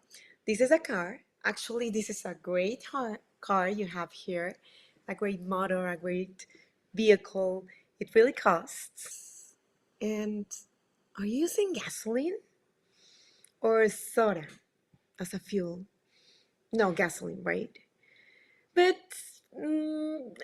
I know it is like pretty obvious, but what is going to happen if we give gasoline only from Monday to Friday to our fantastic car, and on the weekends, oh, Marcela, please, it is Saturday, it is Sunday, we don't work today, let's just change the fuel a little bit, just a tiny can of soda, let's not exercise today, let's sleep late, let's do, I don't know, let's just change our habits. What is going to happen if we don't give our car 24/7 the fuel it is designed to receive? Well, this is only a matter of money. We only need money to buy another car. We can go to a dealership and get a new car, right? But what is going to happen to our body if we don't give the correct fuel to our body? Do we have bodies dealerships? Do we have dealerships that sell Marcelas? No. We only have one body, and this is the only vehicle we have. This is the only one. So we need to understand what are the tools we need. What is the fuel we need to love ourselves? And I'm using here this puzzle. This is the logo Dr. Dean Ornish, one of the fathers of lifestyle medicine, uses in his clinic in California, in the US. And in this puzzle, we have 4 different pieces. But every single piece has the same size and the same weight, so they are all important. The purple one is physical activities, moving naturally. You have to exercise daily. That's a fuel for our body. We're biologically designed to move every single day. The blue one means embracing, enjoying, living the present moment. The pink one is the love, loving yourself, loving the nature, loving a superior being. And the green one is nutrition. And it is not that hard. Fruits, vegetables, sprouts, roots, whole grains, legumes, nuts and seeds. It is not that hard. That's a fuel we need. What is going to happen if we really give our body the fuel, the tools we need 24/7? Happiness is a present after that.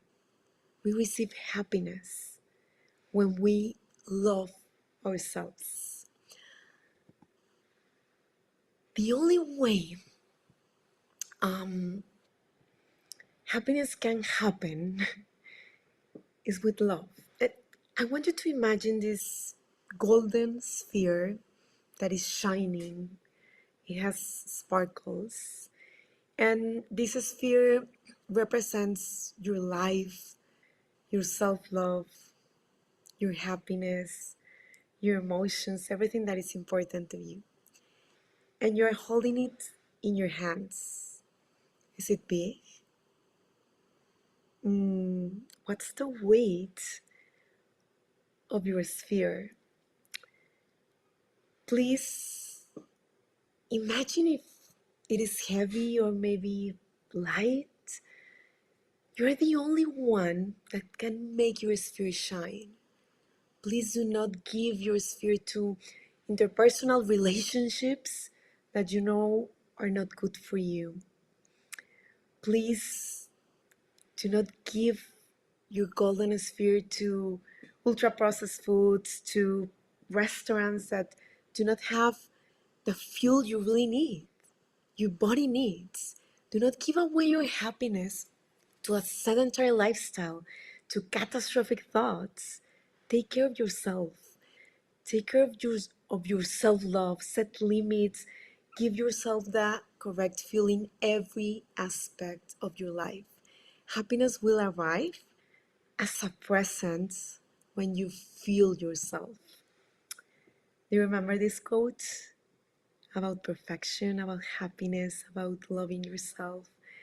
It happens that we have forgotten something we knew perfectly well when we were children, that we are perfect and that this perfection shows up when we remain aligned with our own nature. From Laura Goodman. To fall in love with yourself is the first secret to happiness. Robert Morley. Thank you so much. I am Dr. Marcela Sandoval, a board-certified lifestyle medicine intensivist from Mexico. See you next time.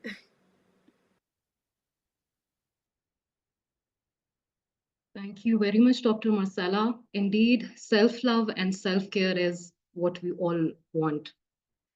So in a world that often emphasizes more, is it possible that true happiness lies in enough?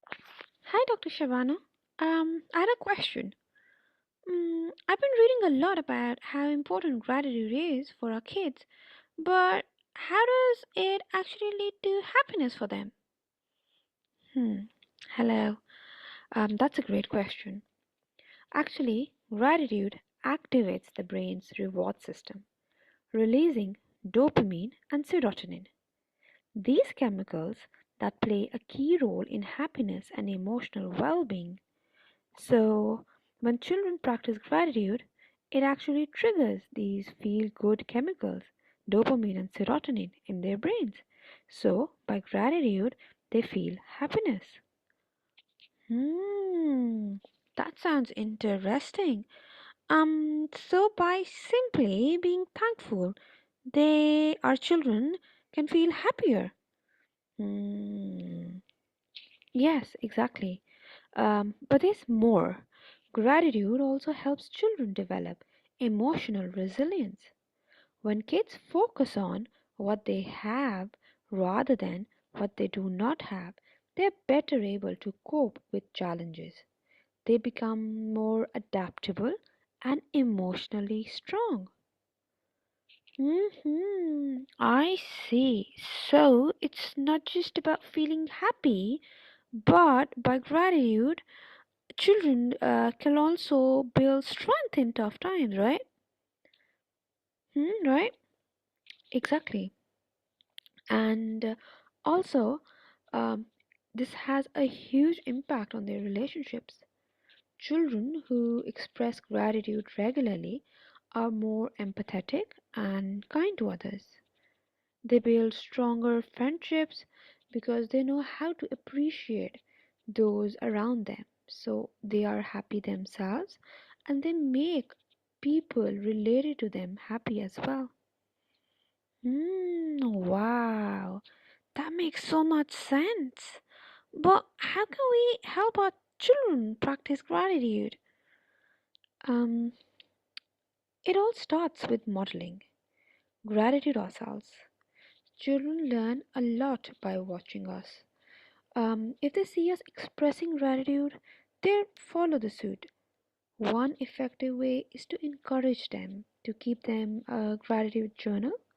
Writing down 3 things they're thankful for every day can boost their happiness level.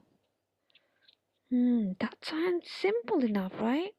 Anything else we can do for this amazing key to happiness? Another powerful practice is encouraging small acts of kindness.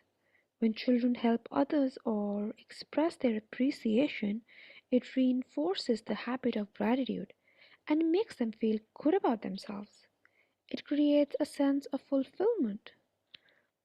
I love it. It's like teaching them to appreciate life and others. So, in the end, gratitude leads to happiness, right? Exactly. Gratitude increases overall life satisfaction. When children learn to appreciate their blessings, they naturally become happier, kinder, and more fulfilled individuals. Thank you so much, Dr. Shabano. I'm definitely going to start encouraging my kids to practice gratitude more consciously. You're very welcome. It's wonderful that you're taking this step. You'll see the positive change soon, inshallah.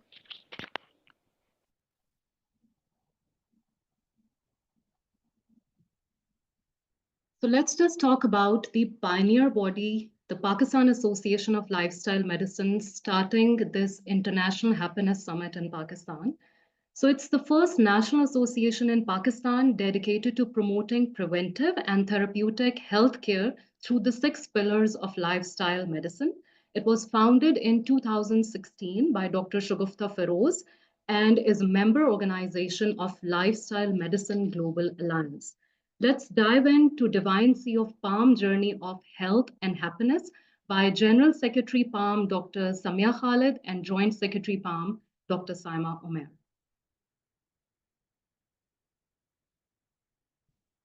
Assalamu alaikum and hello everyone. I am Dr. Saima Umair, Joint Secretary of Pakistan Association of Lifestyle Medicine, and it's my pleasure to welcome you all to our Happiness Summit on this special day, the International Day of Happiness. We are thrilled to have you join us on this journey to explore the intersection of happiness and health. What is Pakistan Association of Lifestyle Medicine, or PALM? We are the first national association dedicated to lifestyle medicine in Pakistan, founded in 2016 by Dr. 𝗂𝗲𝗵𝗄𝗏, and we became a proud member of the Lifestyle Medicine Global Alliance in 2017. Our mission is clear: to empower people with health, hope, and healing. So how do we make it all happen? We have various teams and committees, each focusing on specific activities that promote lifestyle medicine. From education to community outreach, we are working together to create a healthier, happier world. Now, let's talk a little about the foundation of our approach, the 6 pillars of lifestyle medicine. By focusing on these pillars, we are creating a holistic approach to health and wellness that benefits everyone. So what is our vision for health and happiness? At Pakistan Association of Lifestyle Medicine, we are targeting the key areas, that is management, prevention and reversal of chronic diseases, self-care, enhancement of mental well-being and happiness, and promoting a culture of health and positivity. We believe that by focusing on these areas, we can create a healthier, happier Pakistan. Pakistan Association of Lifestyle Medicine has a long list of national initiatives and impacts. A few important are training programs for healthcare professionals, health and happiness campaigns in cities and rural areas, and notable example is container clinic of lifestyle medicine. Then corporate wellness initiatives to reduce stress at the workplace. Another very important initiative is school wellness programs for children's health and positivity. And the next initiative that is of utmost importance is the vanguards of self-care. We are committed to empowering the next generation of healthcare leaders. Our Vanguards of Lifestyle Medicine initiative is dedicated to the health and wellness of medical students. Through this program, students learn about self-care and are successfully advocating for healthy lifestyle changes after learning it. We are also passionate about empowering community leaders. Our Power of Healthy Lifestyle course has already educated more than 80 community leaders who are now playing a vital role in spreading awareness about healthy lifestyles at different levels. These initiatives are crucial to creating a ripple effect of positive change in our communities. We focus on empowering healthcare professionals through Lifestyle Medicine Postgraduate Certification course, that is a 6 months course, and this is specifically designed for healthcare professionals and allied, providing in-depth knowledge of lifestyle medicine. We are proud to say that we have successfully trained 10 batches so far. Then bridging the gap between theory and practice is a very important aspect, and we believe that theory without practical application is limited. That is why Dr. 𝗂𝗲𝗵𝗄𝗏 has generously initiated an internship and training program for lifestyle medicine coaches, focusing on the practical aspects of patient care through her virtual lifestyle medicine hospitals. And here you can see the happy faces of interns who have completed the lifestyle medicine internship. Our interns have undergone a transformative journey, learning to effectively deal with lifestyle medicine patients. This internship has empowered them to become confident lifestyle medicine practitioners. Then advocacy and education through multiple platforms. We are committed to advocating for lifestyle medicine through various channels, including in-person events, social media, and media platforms. By leveraging these platforms, we are able to educate and raise awareness about the benefits of lifestyle medicine, promoting a culture of health and wellness.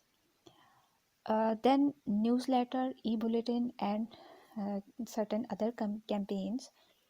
We believe in keeping our community informed and engaged. Our newsletter and e-bulletin provide continuous updates and in-depth knowledge on lifestyle medicine.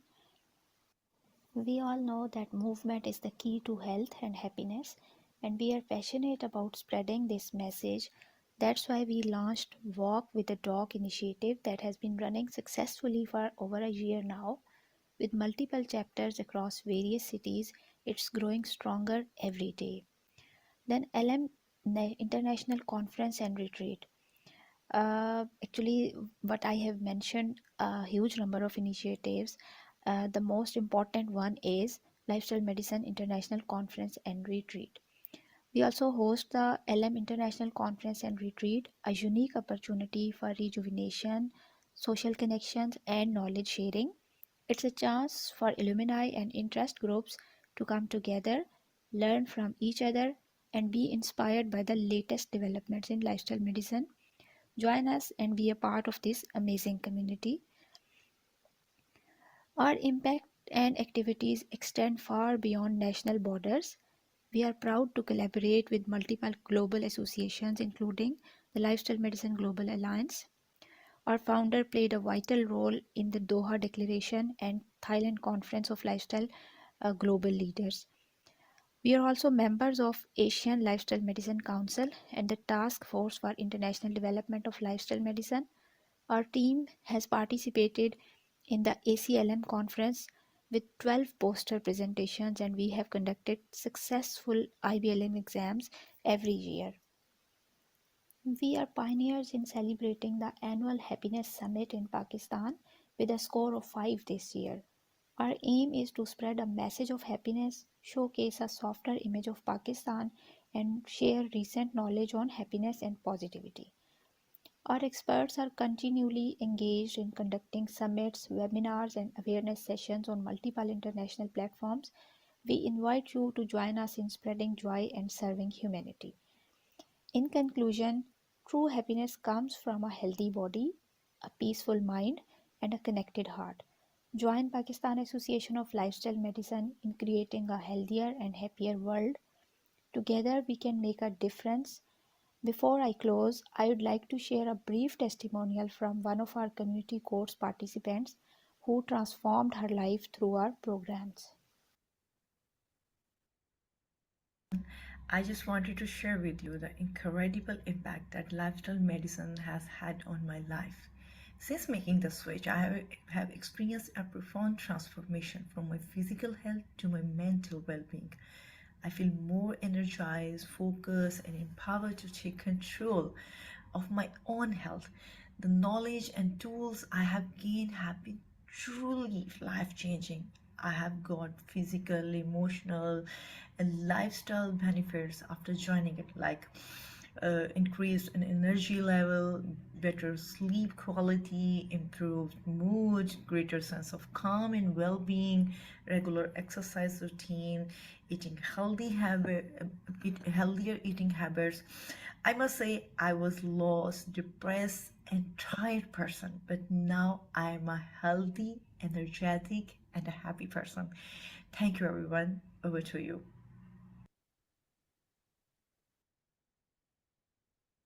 So I am overwhelmed and blessed that I'm a part of PALM and its ongoing journey, and a big round of applause only to Dr. Shagufta Feroz for generating this revenue in Pakistan for all of us. So in the context of self-care, PALM has established their small force, the vanguards, leaders or pioneers who advocate for and promote these self-care practices within a community or organization, potentially as a part of broader initiative to improve health and well-being. Let's have a look to their journey, Vanguards of Self-Care.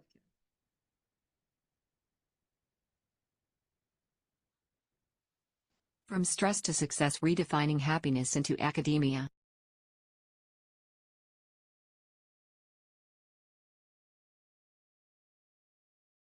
For many students, academic success is measured by grades and achievements, but at what cost? Burnout, anxiety, and the feeling that no matter how much we do, it's never enough. But if success wasn't just about pushing harder but about working smarter, what if happiness and academic excellence could go hand in hand? In this video we will explore how to shift from stress-driven survival mode to a balanced, fulfilling academic life. For 𝗤𝗲, a dedicated medical student, found herself drowning in exhaustion. The weight of academics, responsibilities and endless worries consumed her mind. She often felt dizzy, upset, and lost in overthinking. Stress had become her constant companion, leaving her drained and unmotivated. 𝗤𝗲 has had no energy to enjoy a little bit thing in life.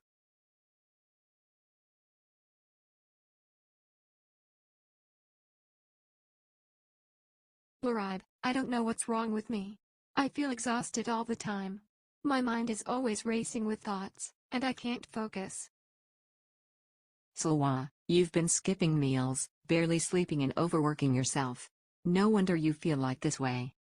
Have you heard about the Vanguard of Self-Care Group? Self-care group? What is that? It's a support group where experts guide students of their well-being. You should definitely check it out.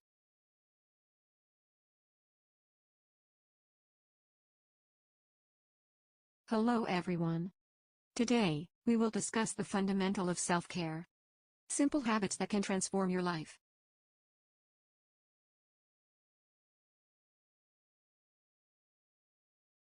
Many students neglect basic self-care, which leads to fatigue, stress and even anxiety. Drinking enough water, eating a nutritious breakfast, and ensuring proper sleep are the pillars of a healthy mind and body. You can't pour from an empty cup. You need to take care of yourself first. 𝗤𝗲 listens attentively, realizing how she had ignored these essential habits. I never have breakfast, I barely sleep, and I hardly drink water throughout the day. Maybe this is why I always feel exhausted. 𝗤𝗲 starts making changes in her routine. She sets a morning alarm to have breakfast, drinks more water throughout the day, and ensures she gets enough sleep at night. As days passed, 𝗤𝗲 noticed a remarkable change. She felt more energized, her mind was clearer, and she was able to concentrate better. I feel so much happier. I never realized how much my lifestyle was affecting my mental health. This experience taught me that self-care is not a luxury, it's necessity. Small changes in my lifestyle have brought me happiness, creativity, and a sense of peace. Happiness is not a goal at the end of success, it's built along the way. Lifestyle has profound impact on our well-being. Through self-care I unlocked the true source of happiness. Lifestyle medicine taught me that even the smallest steps can rewrite your story. I went from surviving to thriving. Have a look on Life-Changing Lifestyle Medicine Charter of Self-Care. This is my story of falling, rising and learning to live. Maybe it can be yours too. Thank you.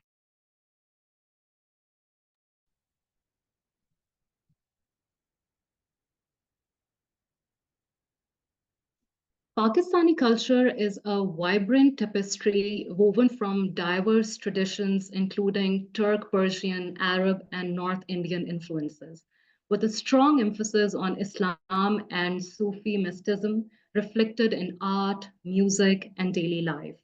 The richness of Pakistani culture flows through my veins. From the mountains to the plains, Pakistan's heritage is my heritage. The flavors of Pakistan cuisine, the sound of our music, it's all part of me. I cherish the traditions and values that make Pakistan unique.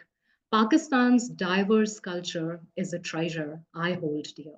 Worthy audience, let's venture into the depths of real Pakistani culture.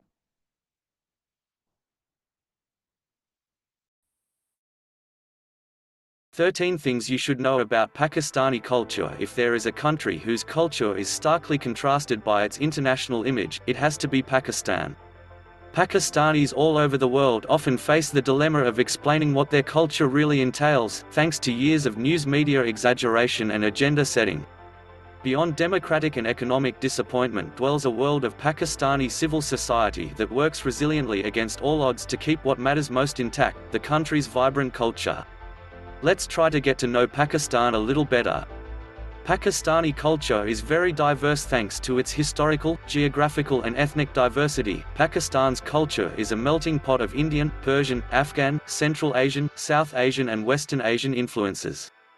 There are over 15 major ethnic groups in Pakistan, which differ in physical features, historical bloodlines, customs, dress, food and music.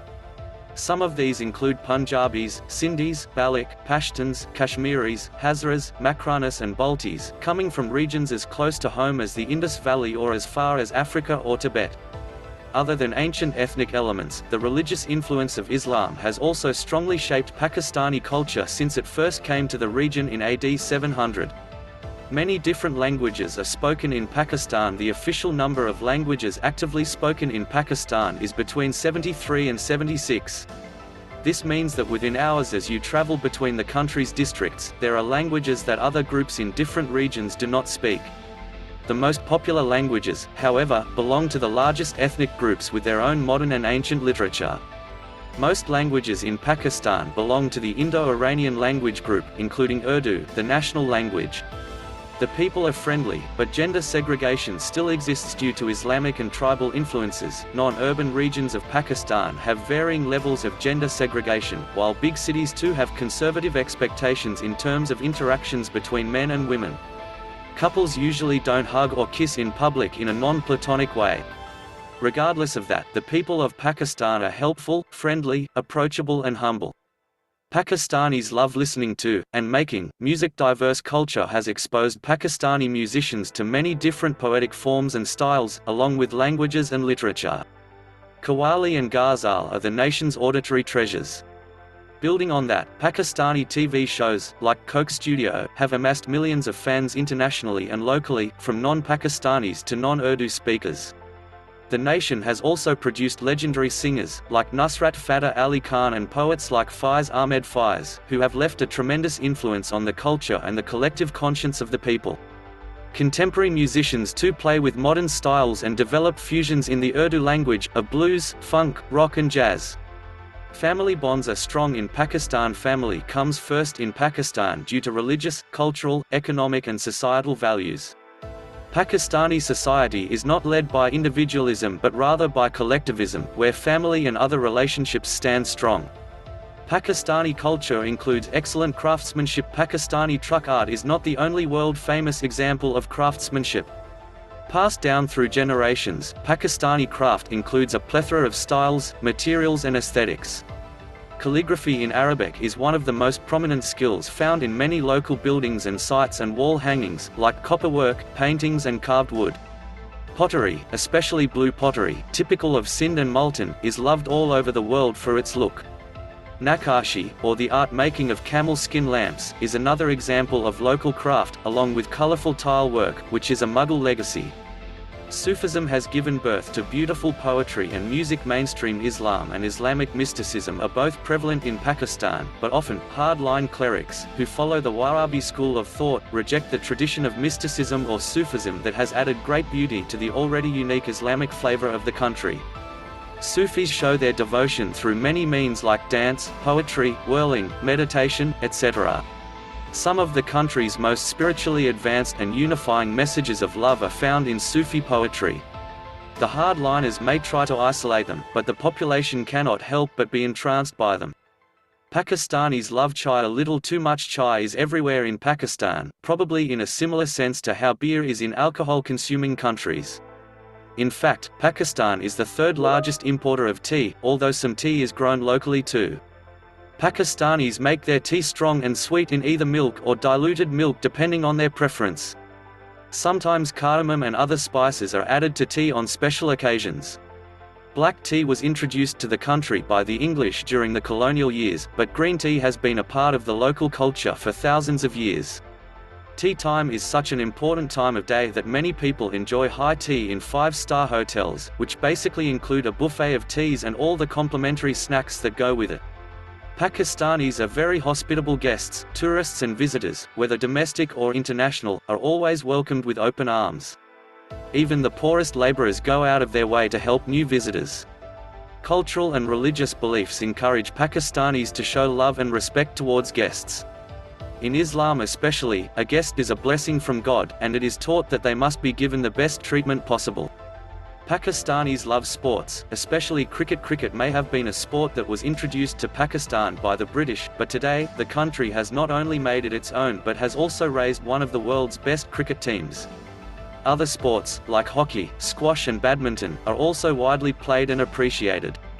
Polo has a special place in northern Pakistan too, with one of the highest polo grounds in the world situated here. Pakistanis are resilient and hardworking. It is common knowledge that the Pakistani nation has suffered from the country's economic situation with rampant poverty and high illiteracy. Terrorist attacks and misgovernment have also led to terrible consequences. Regardless of these sufferings, Pakistan's spirit lives on and the nation continues to hope and work for a better future. The people of Pakistan would soar high if they got the sincere political effort and leadership they deserve. Pakistanis have big weddings. Pakistani weddings epitomize the richness of the culture. A single wedding will introduce you to the many elements of these local traditions. Pakistani weddings are laden with a multitude of colors, beautifully embroidered flowing fabrics in silks and chiffon, tantalizing food, traditionally decorated stages and a lot of music and dance. Weddings in Pakistan are a serious deal, with preparations starting months before. After all, most local weddings last anywhere from 3 to 6 days. The celebrations usually start with a day dedicated to henna application, followed by a musical night and a night of traditional rituals to bless the couple. Then, there are dinner parties that last 2 days thrown by the bride and groom's side of the family. Pakistanis don't keep calm and have no chill. Pakistanis are a passionate, emotional, expressive and colorful people, just like their culture.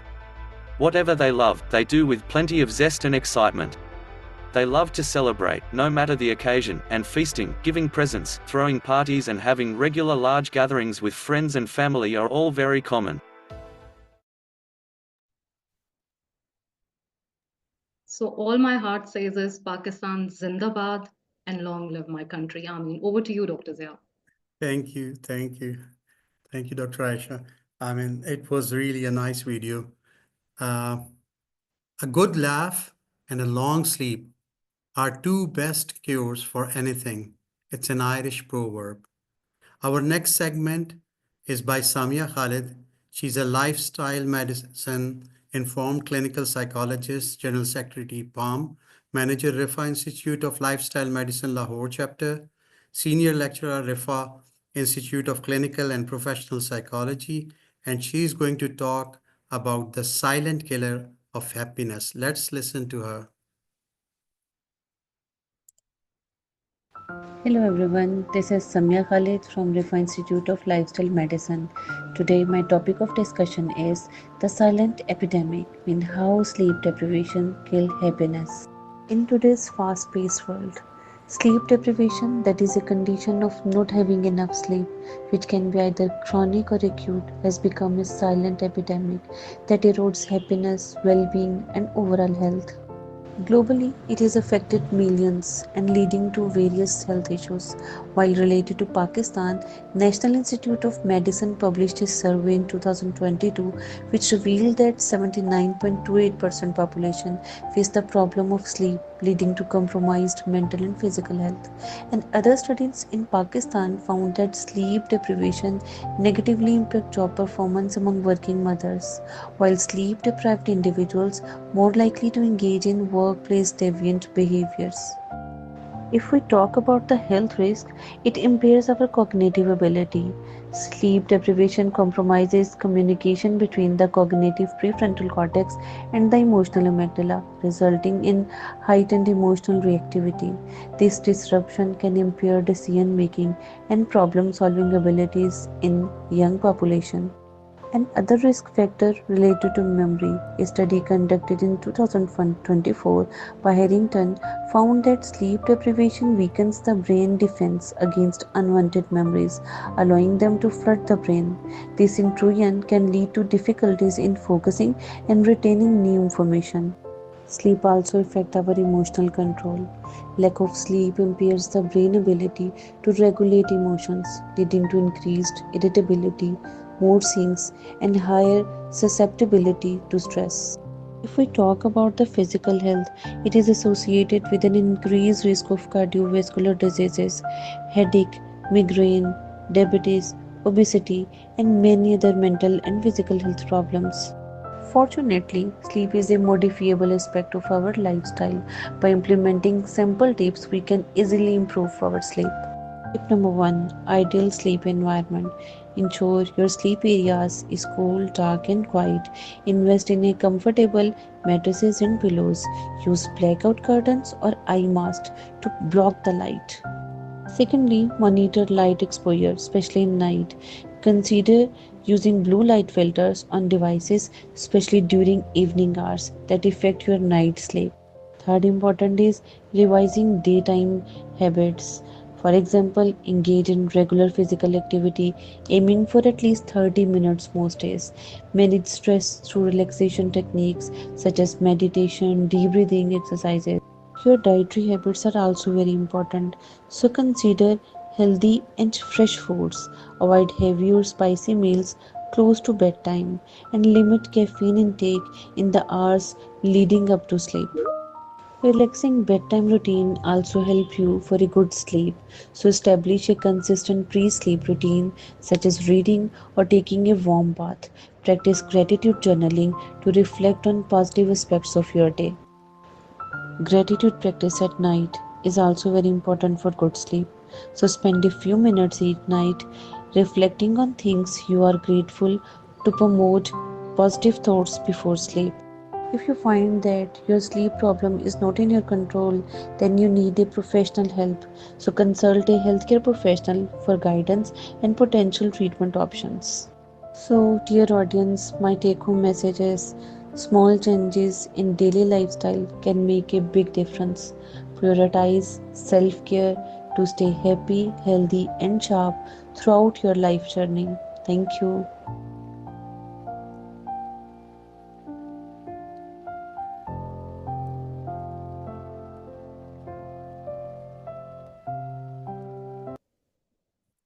Thank you, Samya. Wow, 79% of Pakistanis have deprived sleep. I never thought the numbers are so high. And she very rightly pointed out the impact that sleep deprivation have, whether it's cognitive emotions and problem solving issues. And very nicely, she gave us some solutions, which is physical activity, food intake, timing, exposure to blue light, meditation, and gratitude. Over to you, Summer. Thank you, Dr. Zia. So sleep doesn't come that easy, right? So there are a lot of factors involved. And I think one of the main factors would be to have an early breakfast. So they say that you have to wake up early. You can't manage your sleep times, but you can manage your wake up timings. So let me introduce the next interview. It's an interview of our famous Bushra Ansari. She doesn't need any introduction, but most of the people sitting abroad would need one. She's Pakistan's famous legendary actress, a comedian, a singer, and a playwright. She started her career as a child in the 1960s, and her presence on TV and cinema, both on television and cinema, can never be overlooked. She is well known for her ability to play in comedy roles flawlessly, more than her serious drama, although she's done a few of them as well. Bushra Ansari has won numerous awards during her career, including Pakistan's highest civilian award and the Pride of Performance for contribution to Pakistani television. So let's hear Dr. Bushra Ansari's interview.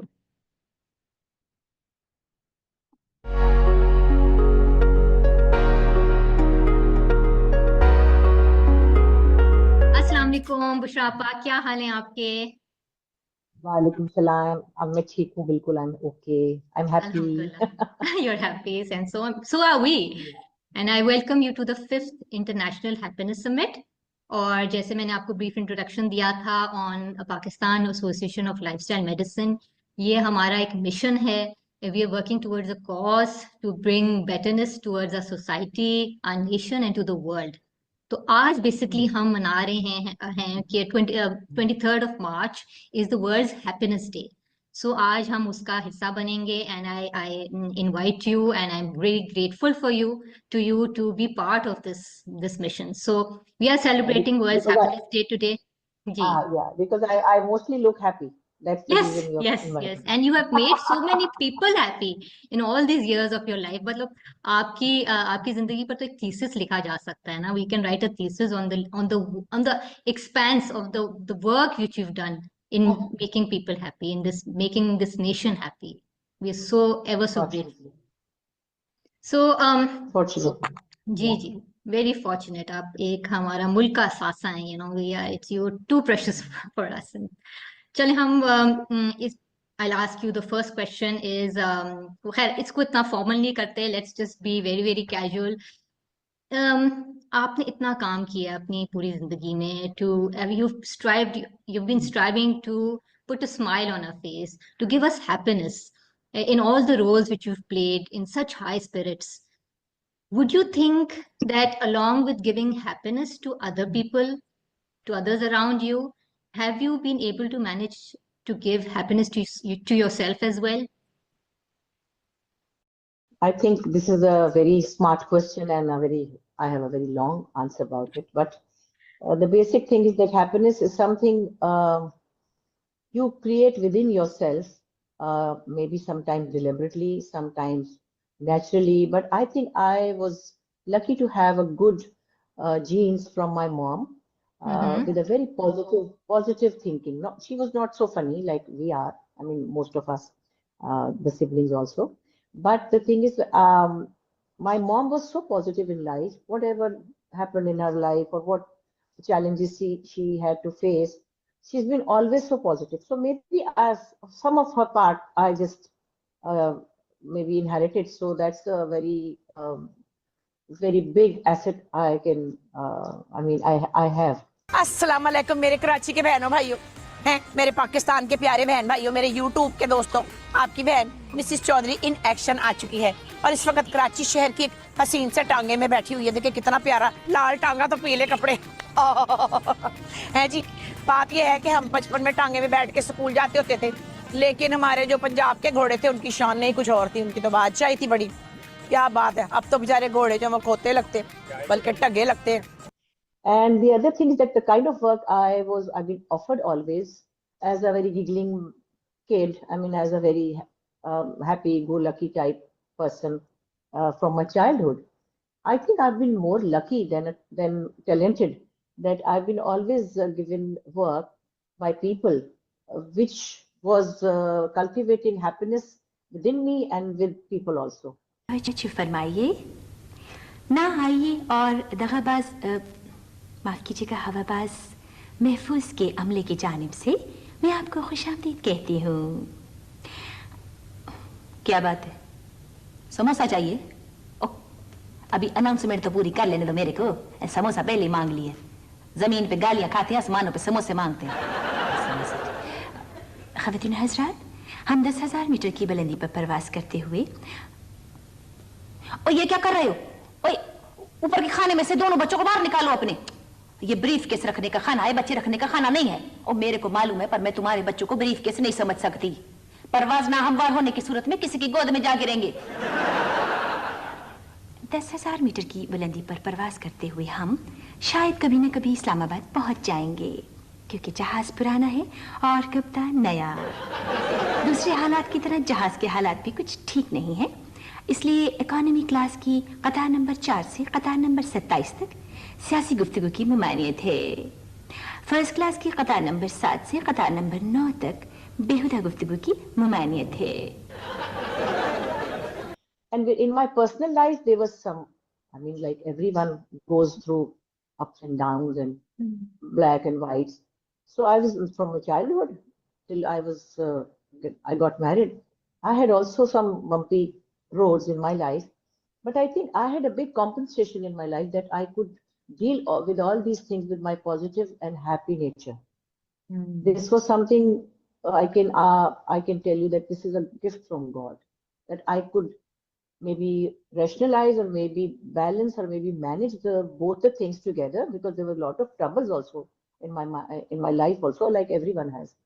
So a difficult married life and difficult task, a difficult life of a housewife and a professional, side by side. I could take it for so long, for 50 years almost.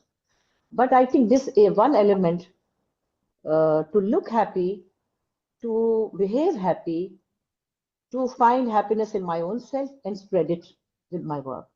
So this is, I think, a constant ongoing struggle, or maybe practice, or maybe ride. I was practicing. So this is how I can describe my journey from last 50 years.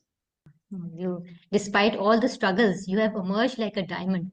जैसे कहते हैं ना कि कोयला कान के अंदर सदियों में हीरा बन जाता है. And you have managed to become a diamond in all these struggles and compressions of life, ups and downs of life. So, according to you, what is actually the definition of happiness? And in other words, what role does, like you've been playing comedy roles all your life, what role does comedy have on life, basically? When I look back, as a child, I was a very naughty child, very adventurous child, and maybe I can say talented as well, because I used to sing in the children program. In the beginning, I thought I can be a singer. Then slowly, gradually, things opened up in my own self, and people explored me well, better than myself. And I started doing comedy, and I started imitating people, and then I started playing puppeteering, learning from Mr. 𝗓𝗏𝗄𝗄, who was a big puppeteer in our country. So I started doing, I started mimic their voices, and then that also gave me some excitement. So I think I can just say that, not deliberately, but somehow I got excited by doing everything and different things.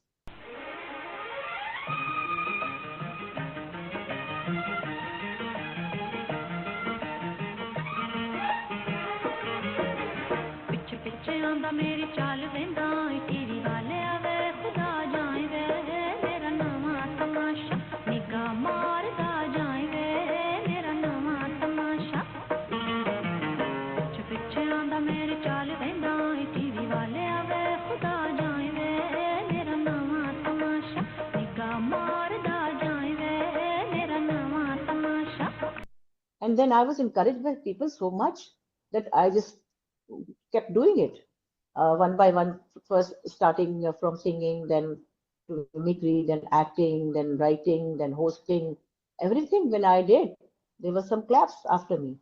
So then I couldn't stop myself to explore myself, to check whatever is inside me. So that kept me going so long, for so long. I think this is one advantage and one gift from God I got. Absolutely. And you excelled in all these roles. Like you said, you were mimicking also, you were singing also, you were a singer, you were a comedian, and you were playing serious roles also. So, I've what a written 11 diversity. serials. I have written 11 serials. Yeah, issue-based 11 serials. Mashallah. So I wrote about more than 50 telefilms, single plays, 50 single plays, and 11 serials. 11 serials, mashallah, mashallah. Commendable work. Most of them was issue-based, and that was a serious Bushra Ansari. And I wrote them very seriously. बेटी का बाप होने के बावजूद यहाँ वारिस ले आया है. याद रखो, तुम बेटे के बाप होने के बावजूद ऐसा ना हो कि बेवारिस रह जाओ.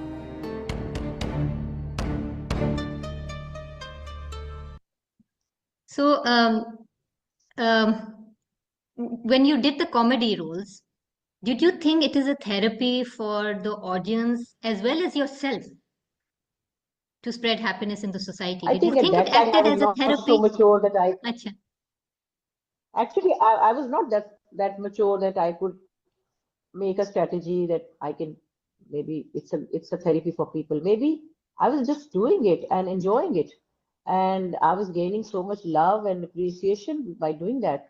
जी नाज़रीन, जैसे कि आप जानते हैं, खाला का गरम मसाला प्रोग्राम में हमेशा हम नित नई चीजें बनाकर आपके सामने पेश करते हैं। आज भी एक यूनिक हंडिया पक रही है जिसका नाम है मूली के पत्तों की भुजिया। मूली के पत्तों की भुजिया? और तूने खाई है कभी? तो देखिए, और मुझे यकीन है कि कल जो मैंने आपको बतख के पाए का शोरबा बनाना सिखाया था और हिरन के कोफ्ते, गाय के पाए, ये सब आपको पसंद आया होगा, है ना? तो देखिए, फीडबैक जरूर दीजिएगा। इससे पहले कि हम अगली बात पे जाए, हम जरा कॉल ले ले। हेलो, कौन, कहाँ से? आपा, मैं सबा बोल रही हूँ फैसलाबाद से। आपा, मैं आपका शो बहुत शौक से देखती हूँ। मुझे बहुत बहुत शुक्रिया। आपा, मेरे सर में जुए हो गई हैं बहुत। अरे बहुत आसान तरकीब है भाई, ऐसा करें, एक पाव ले लो छछूंदर का तेल, उसमें मिलाओ मिट्टी का तेल, उसमें थोड़ा सा मिलाओ कोयले का पाउडर, ठीक है? ये सब चीजें हम वजन लेकर इसमें डालो तुम कलौंजी, और कलौंजी डाल के इन सबको पीस के और पेस्ट लगा लो सर पे। लेकिन याद रखना, किचन में मत जाना भाई, ये सब तेल जो है ना, ये आग पकड़ लेते हैं। आगे जिम्मेदारी होगी तुम्हारी अपनी। So I kept doing it, but I was later in the later stage, I just thought it was a compensation from God that He gave me this work, like with my personal life difficulties. So I mean, I just thought that I can get relief by doing this, and I was of course I was celebrated by people also. So the gain was much higher than the loss. Of course. So that is the thing I think that kept me going. Yeah. And in your serious roles, what did you basically adopt? Did you आपने क्या अपनी wit का सहारा लिया? Did you use your wit to put more action and in your role to create happiness and laughter? Actually, in your serious roles, how did you manage that? Yes. Yeah, the actor is an actor. No matter he plays comic roles or serious roles, but he acts. And whatever he does, he tries to put as much as effort he can. So I think acting serious, I've been doing that from the beginning. I know people bracket you in comedy or bracket you in serious, and they don't accept it. At least when we started at that time, this was the practice. So I just had this in mind that I should not be only called the comedian, and I should not be only called the serious person. I should not be only called the singer. So I kept doing all the things so that मैं यहाँ से अगर कहीं से gap आता है तो यहाँ से अल्लाह की फजल से, I mean, by the grace of God, I never had any free time. I was doing things different. And एक चीज और है, I just started enjoying shocking people with my performances. कैसी हैं आप? Thanks God, I'm fan. फिल्मों में कैसे आना हुआ? Actually, my grandfather's auntie was film. मेरी समझ में नहीं आया, आप शायद कुछ गलत कह गई। क्या कहा था मैंने? उसको याद रखना मेरे लिए तो बहुत मुश्किल है। आपने कहा my anti grandfather was films. Actually मेरे दादा जो थे वो फिल्में पसंद नहीं करते थे मेरा आना। ही वाज अ कुक्ड मुस्लिम। क्या कहा आपने? आपको इतनी अंग्रेजी भी नहीं आती? ही वाज अ कुक्ड मुस्लिम, पक्के मुसलमान थे, पक्के। आपने अंग्रेजी कहाँ से सीखी? Actually I was bought up in English medium school. Bought up या ब्रॉट अप? ओहो, भी फ्रेंच में आर नहीं ना बोलते, इसलिए मैंने भी नहीं बोला।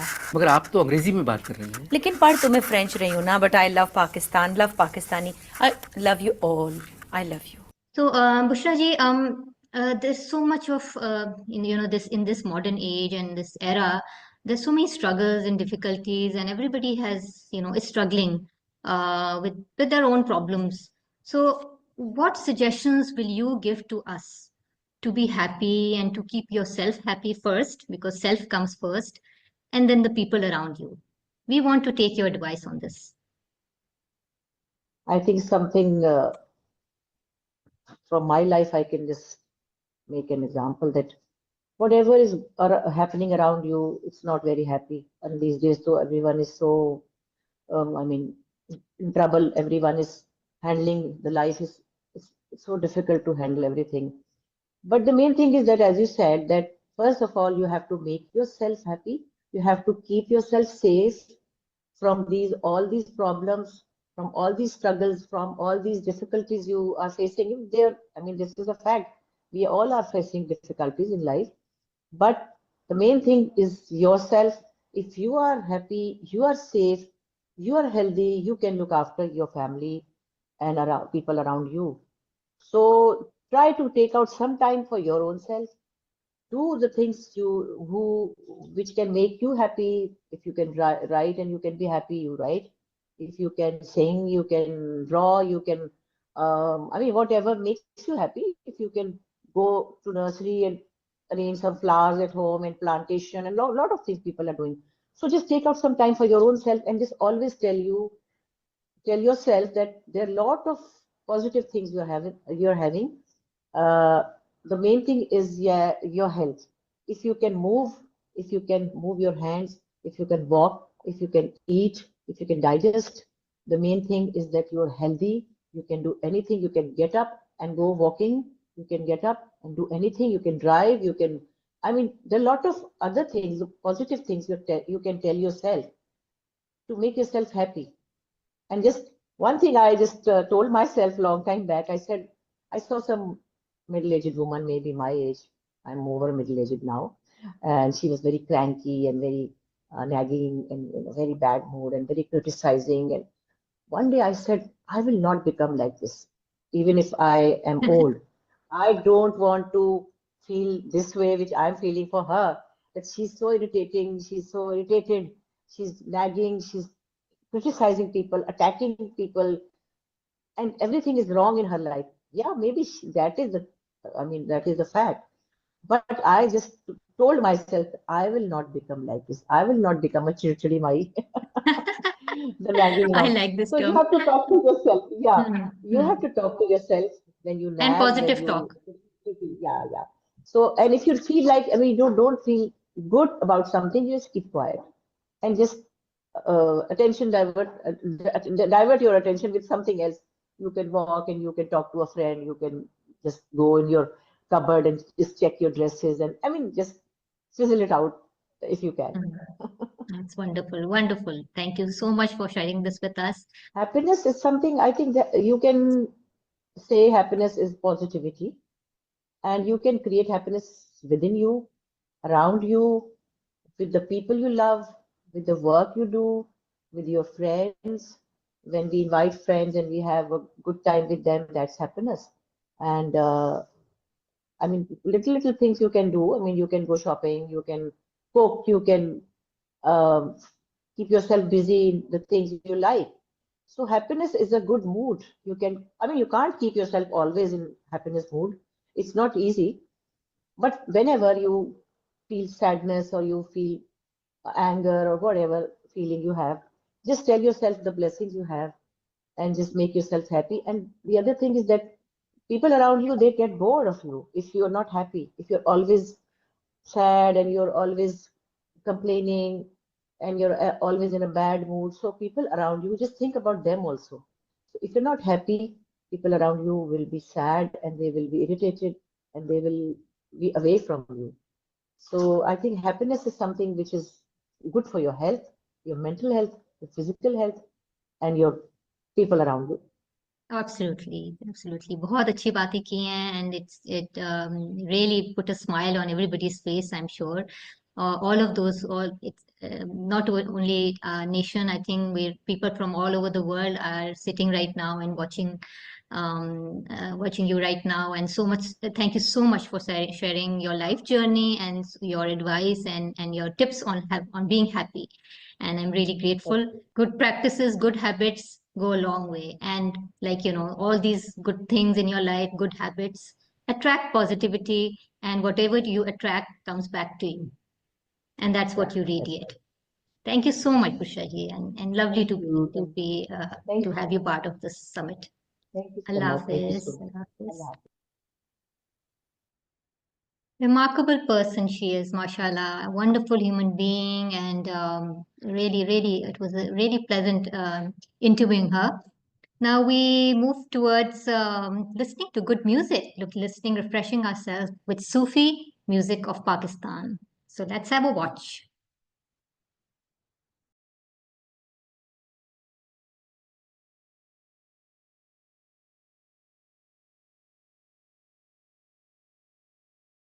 Coke Studio Season 9.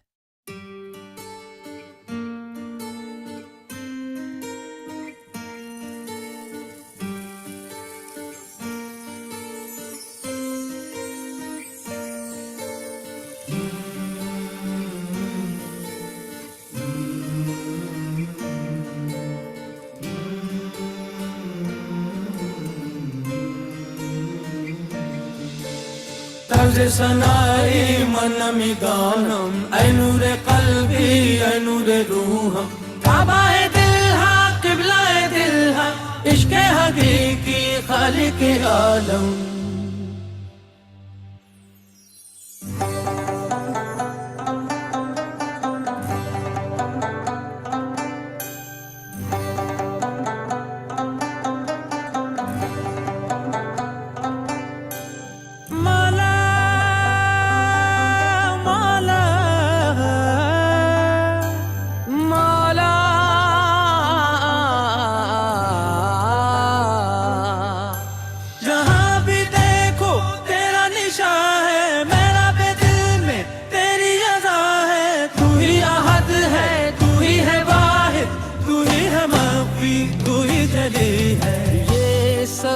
तुम्हारा करम है आका ये सब तुम्हारा करम है आका के बात अब तक बनी हुई है ये सब तुम्हारा करम है आका के बात अब तक बनी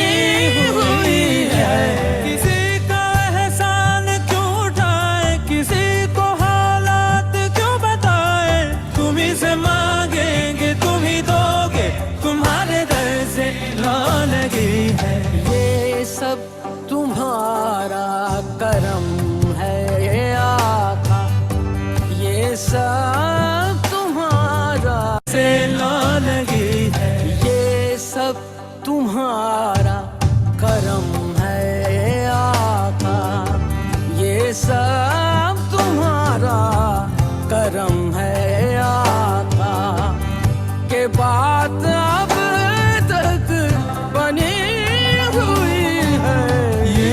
सब तुम्हारा करम है आका के बात अब तक बनी हुई है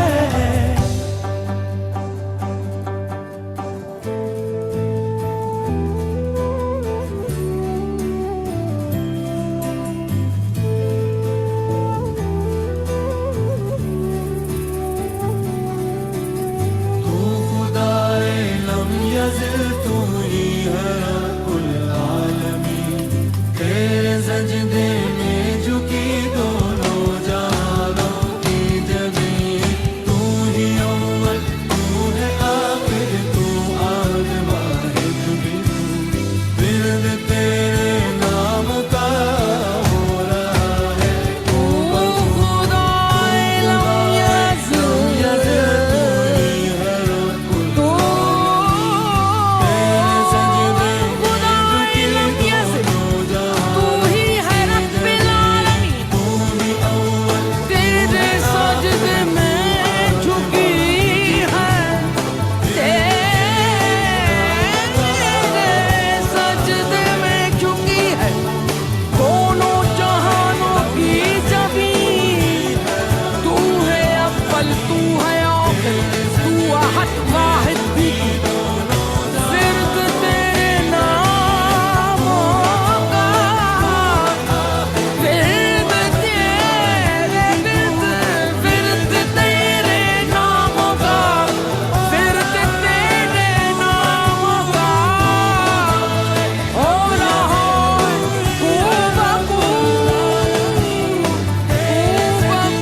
Mesmerizing. Amazing. Absolutely. Amazing. Yes. It's an Amazing. overdose of refreshment at the end. Absolutely. Welcome, Dr. Absolutely. Gupta. So what we have gone through today is all the way from Mexico to North America to Europe and to parts of Africa and Asia And what country was that where there was music without instruments?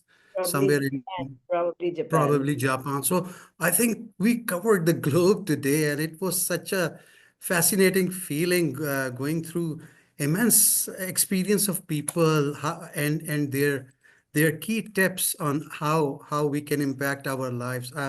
I'm really blessed to be a part of this. Really.